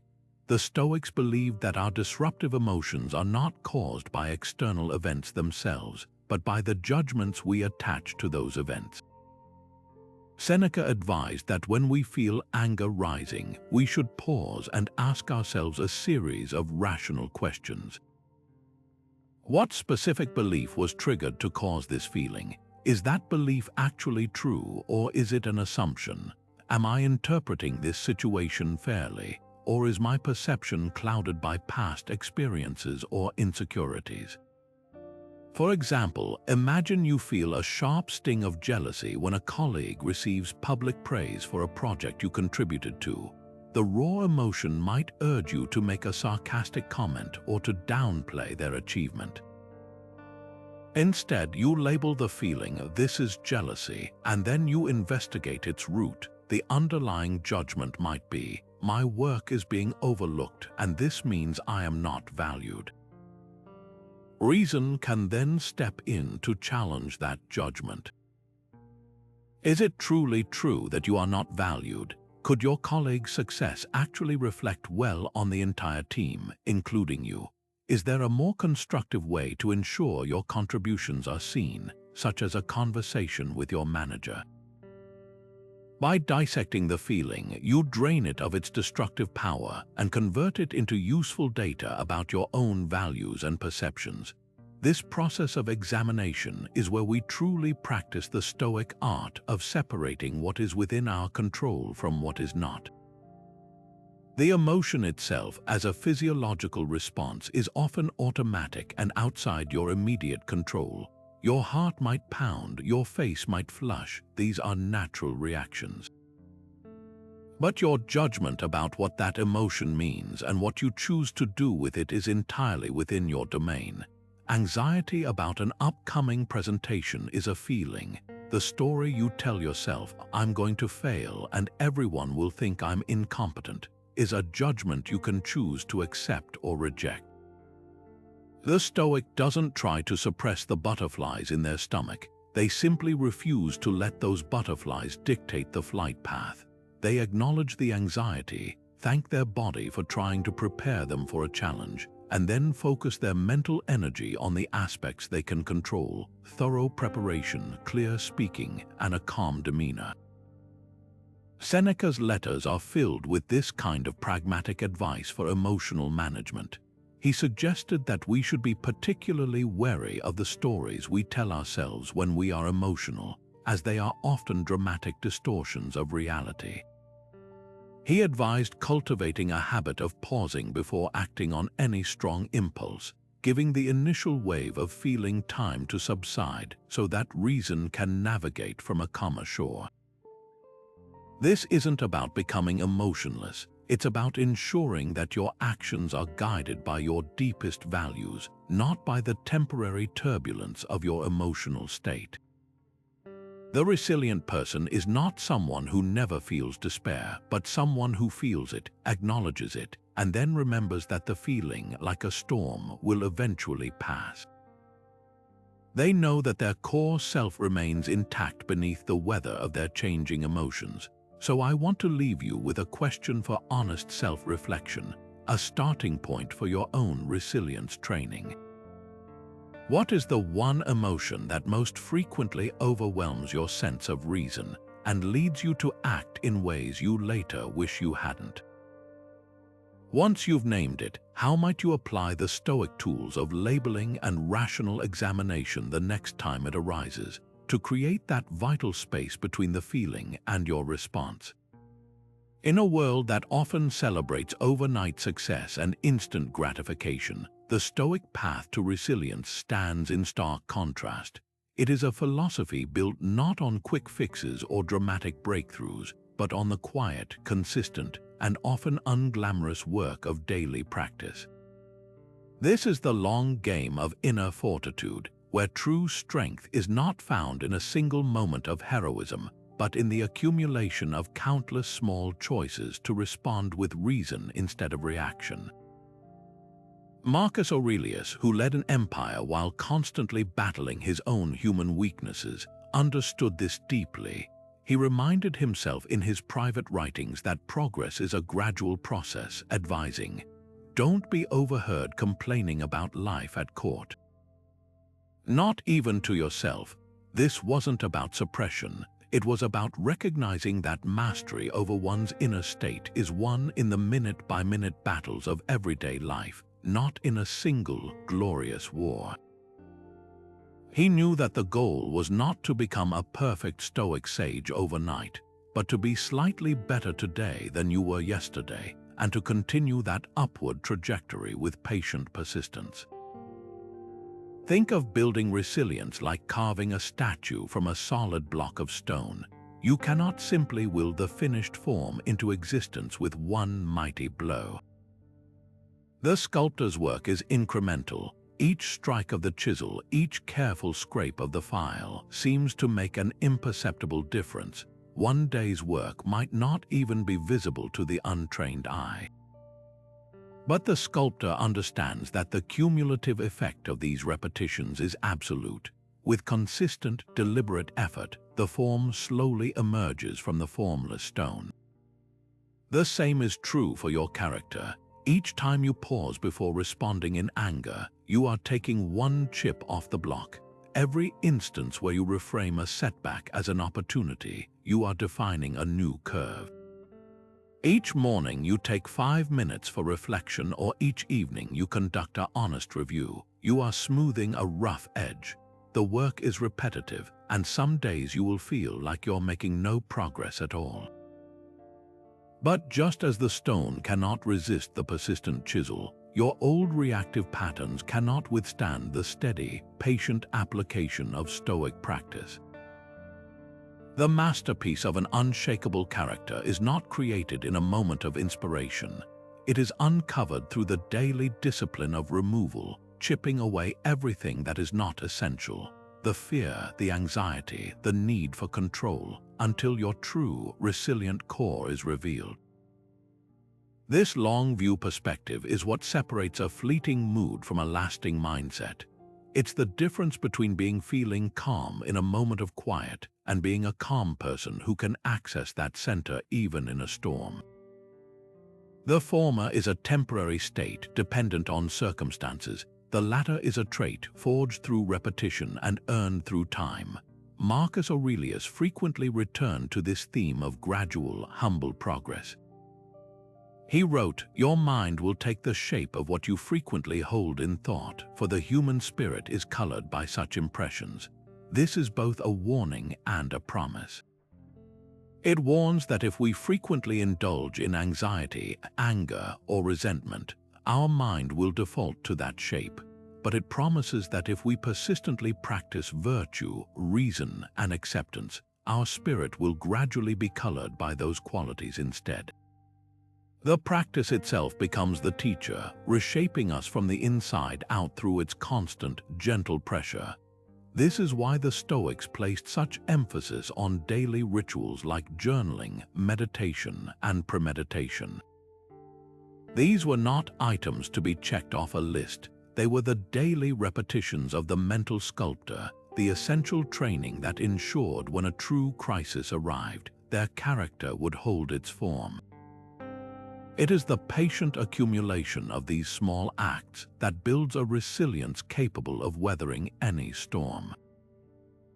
So as you consider your own journey, where might you be expecting immediate results where what's truly needed is the quiet, steadfast commitment to the long game? Where in your life, perhaps in a relationship, a career goal, or a personal habit, could you benefit from embracing the Stoic virtue of patient persistence, trusting that each small, consistent effort is slowly but surely carving the person you aspire to become? One of the most powerful and enduring tools for this kind of deep, consistent self-examination is the ancient practice of Stoic journaling. This is far more than just keeping a diary of daily events. It is a structured, purposeful dialogue with yourself, designed to reinforce philosophical principles, track your progress, and cultivate the self-awareness that is the bedrock of resilience. The most famous example of this practice is, of course, Marcus Aurelius's Meditations. It's crucial to remember that this monumental work was never intended for publication. It was his private journal, a series of notes and reminders written for his own eyes only, often during the exhausting campaigns at the front lines of war. He wasn't trying to craft beautiful prose for an audience. He was engaged in the raw, honest work of self-governance, using writing as a tool to coach himself back to center, to rehearse his virtues, and to grapple with the immense burdens of leadership. His journal was his personal gym for the mind, where he lifted the weights of wisdom daily to stay strong for the challenges he faced. You can adopt this same practice without needing to be a Roman emperor. The structure can be simple but incredibly effective. Many find that a nightly review, modeled after the Stoics, offers the most profound benefits. This involves setting aside just 10 or 15 minutes before bed to look back on your day with a gentle but discerning eye. The goal isn't to berate yourself for mistakes, but to observe your actions and reactions with the curiosity of a scientist studying data. You might begin with a prompt like, "Where did I spend my mental energy today?" This immediately directs your focus to the core Stoic distinction. You can then catalog your day not by what happened to you, but by how you allocated your attention. Did you waste precious focus worrying about a colleague's opinion or a news headline you can't change? Or did you channel it into your own judgments and efforts, like preparing thoroughly for a meeting or responding patiently to a frustrating request? This simple act of auditing your attention is a powerful way to retrain your brain to default to your circle of control. Another potent prompt is, "How did I use adversity today?" This question actively applies the principle of Amor Fati, transforming your journal from a record of events into an alchemist's lab. Instead of simply writing, "My project hit a major setback," you challenge yourself to find the hidden fuel within that obstacle. The setback forced me to be more creative with my solution, or it taught me the importance of building in more buffer time, or it gave me an opportunity to practice accepting outcomes with equanimity. By reframing the event through this lens, you are not denying the difficulty, you are actively mining it for its value, strengthening your ability to see opportunity in every difficulty. This practice systematically rewires your perception, making resilience your default setting rather than a conscious effort. Your journal can also be a place for morning preparation. Before the day begins, you might take a few moments to write down your intentions, guided by Stoic virtues.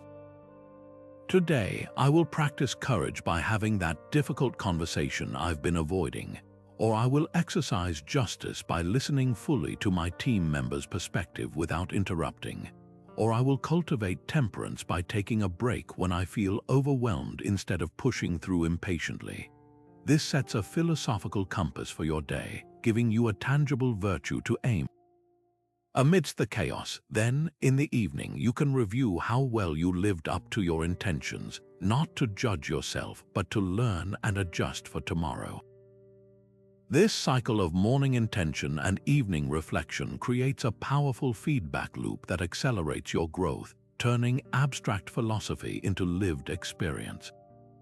The blank page becomes a confidant and a coach, a safe space to be brutally honest with yourself and to celebrate the small, incremental victories that build an unshakable character. So, as you consider your own path toward greater resilience, what is one single Stoic question you could pose to yourself in a journal tonight? The beauty of Stoic philosophy is that it wasn't designed for philosophers living in quiet contemplation. It was forged in the chaotic streets of Rome, the bloody battlefields of war, and the treacherous halls of power. These were men who faced distractions, immense pressure, and relentless demands, just as we do today. The challenge for us isn't that the wisdom is irrelevant, it's that the noise of our modern world can make it incredibly difficult to hear. We're bombarded with digital notifications, endless to-do lists, and a constant stream of information that pulls our attention in a dozen different directions at once. The idea of finding time for philosophical reflection can feel like a luxury we simply cannot afford. But this is precisely why we need it most.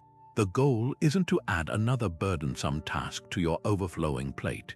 It's to weave these practices into the existing fabric of your life in small, sustainable, and almost invisible ways. Start by redefining what a Stoic practice looks like. It doesn't require a 30-minute meditation session or an hour of deep reading each morning. It can be as simple as a single, intentional breath. The moment you feel your phone vibrate with a new notification, instead of immediately grabbing for it, use that impulse as your cue. Let the buzz be a reminder to take one deep, conscious breath before you react.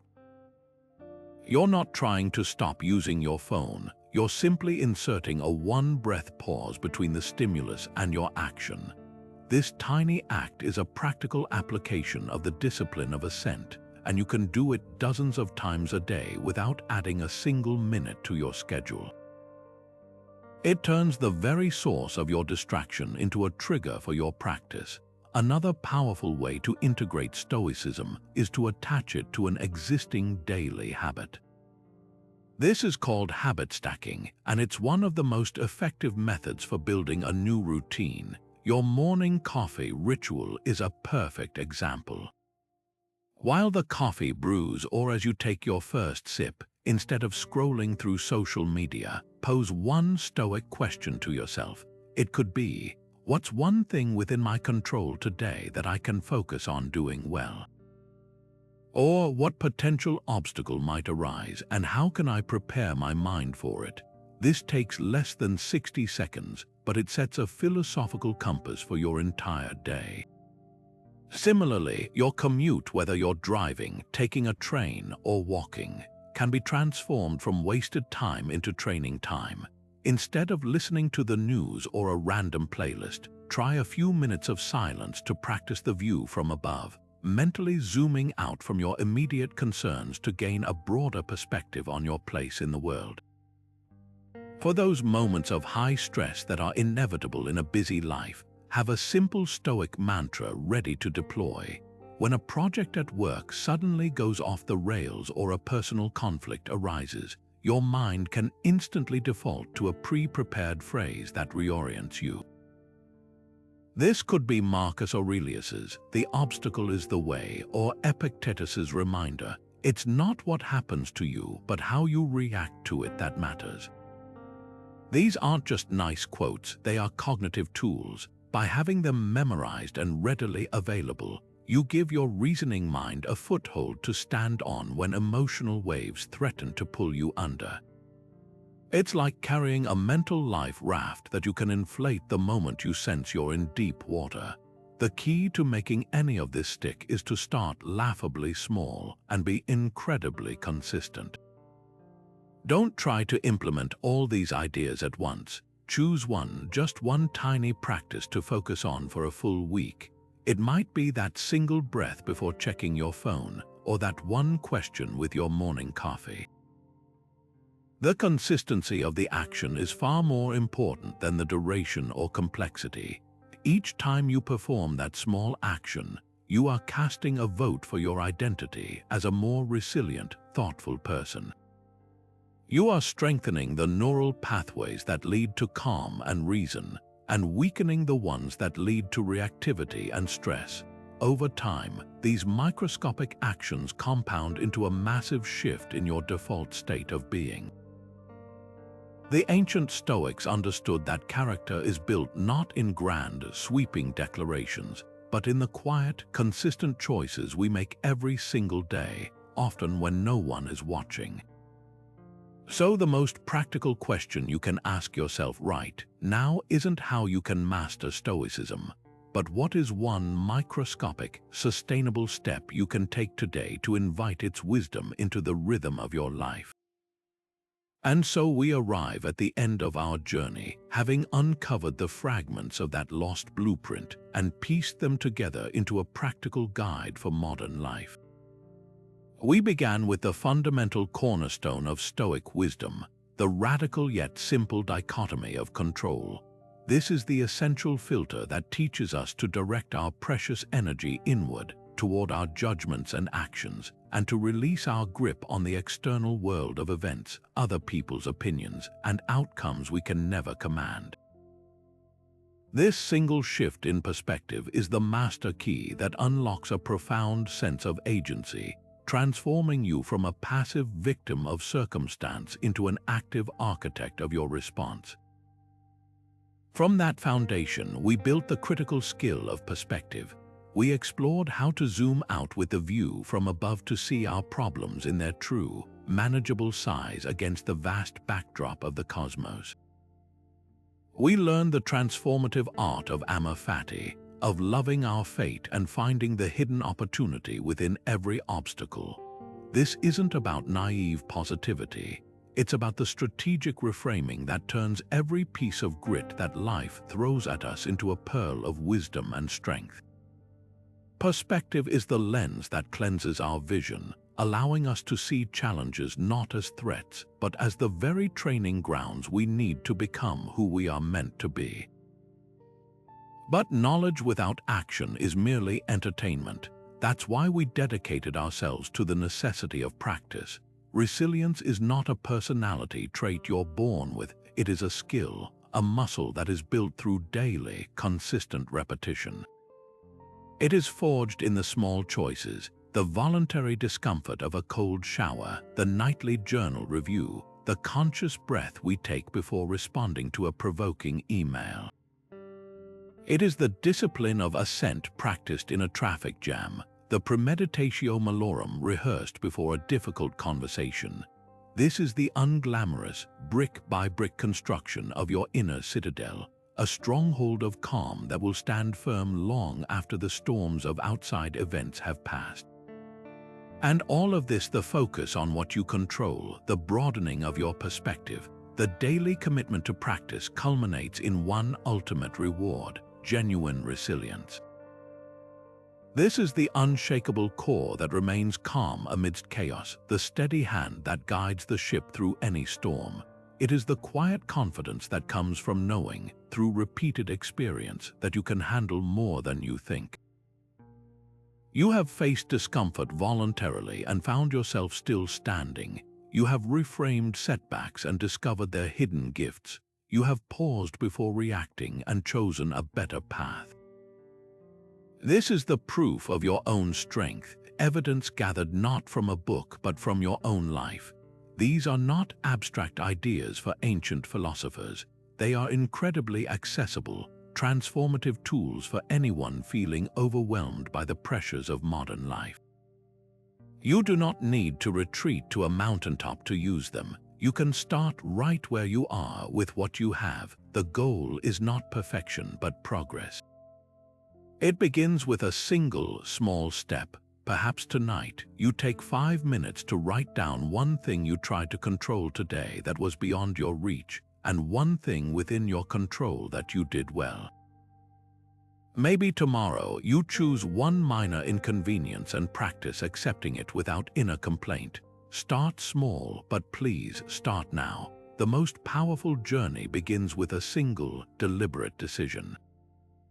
The Stoic teacher Epictetus, who began his life as a slave and found unparalleled inner freedom through these very principles, left us with a timeless reminder of what this practice offers.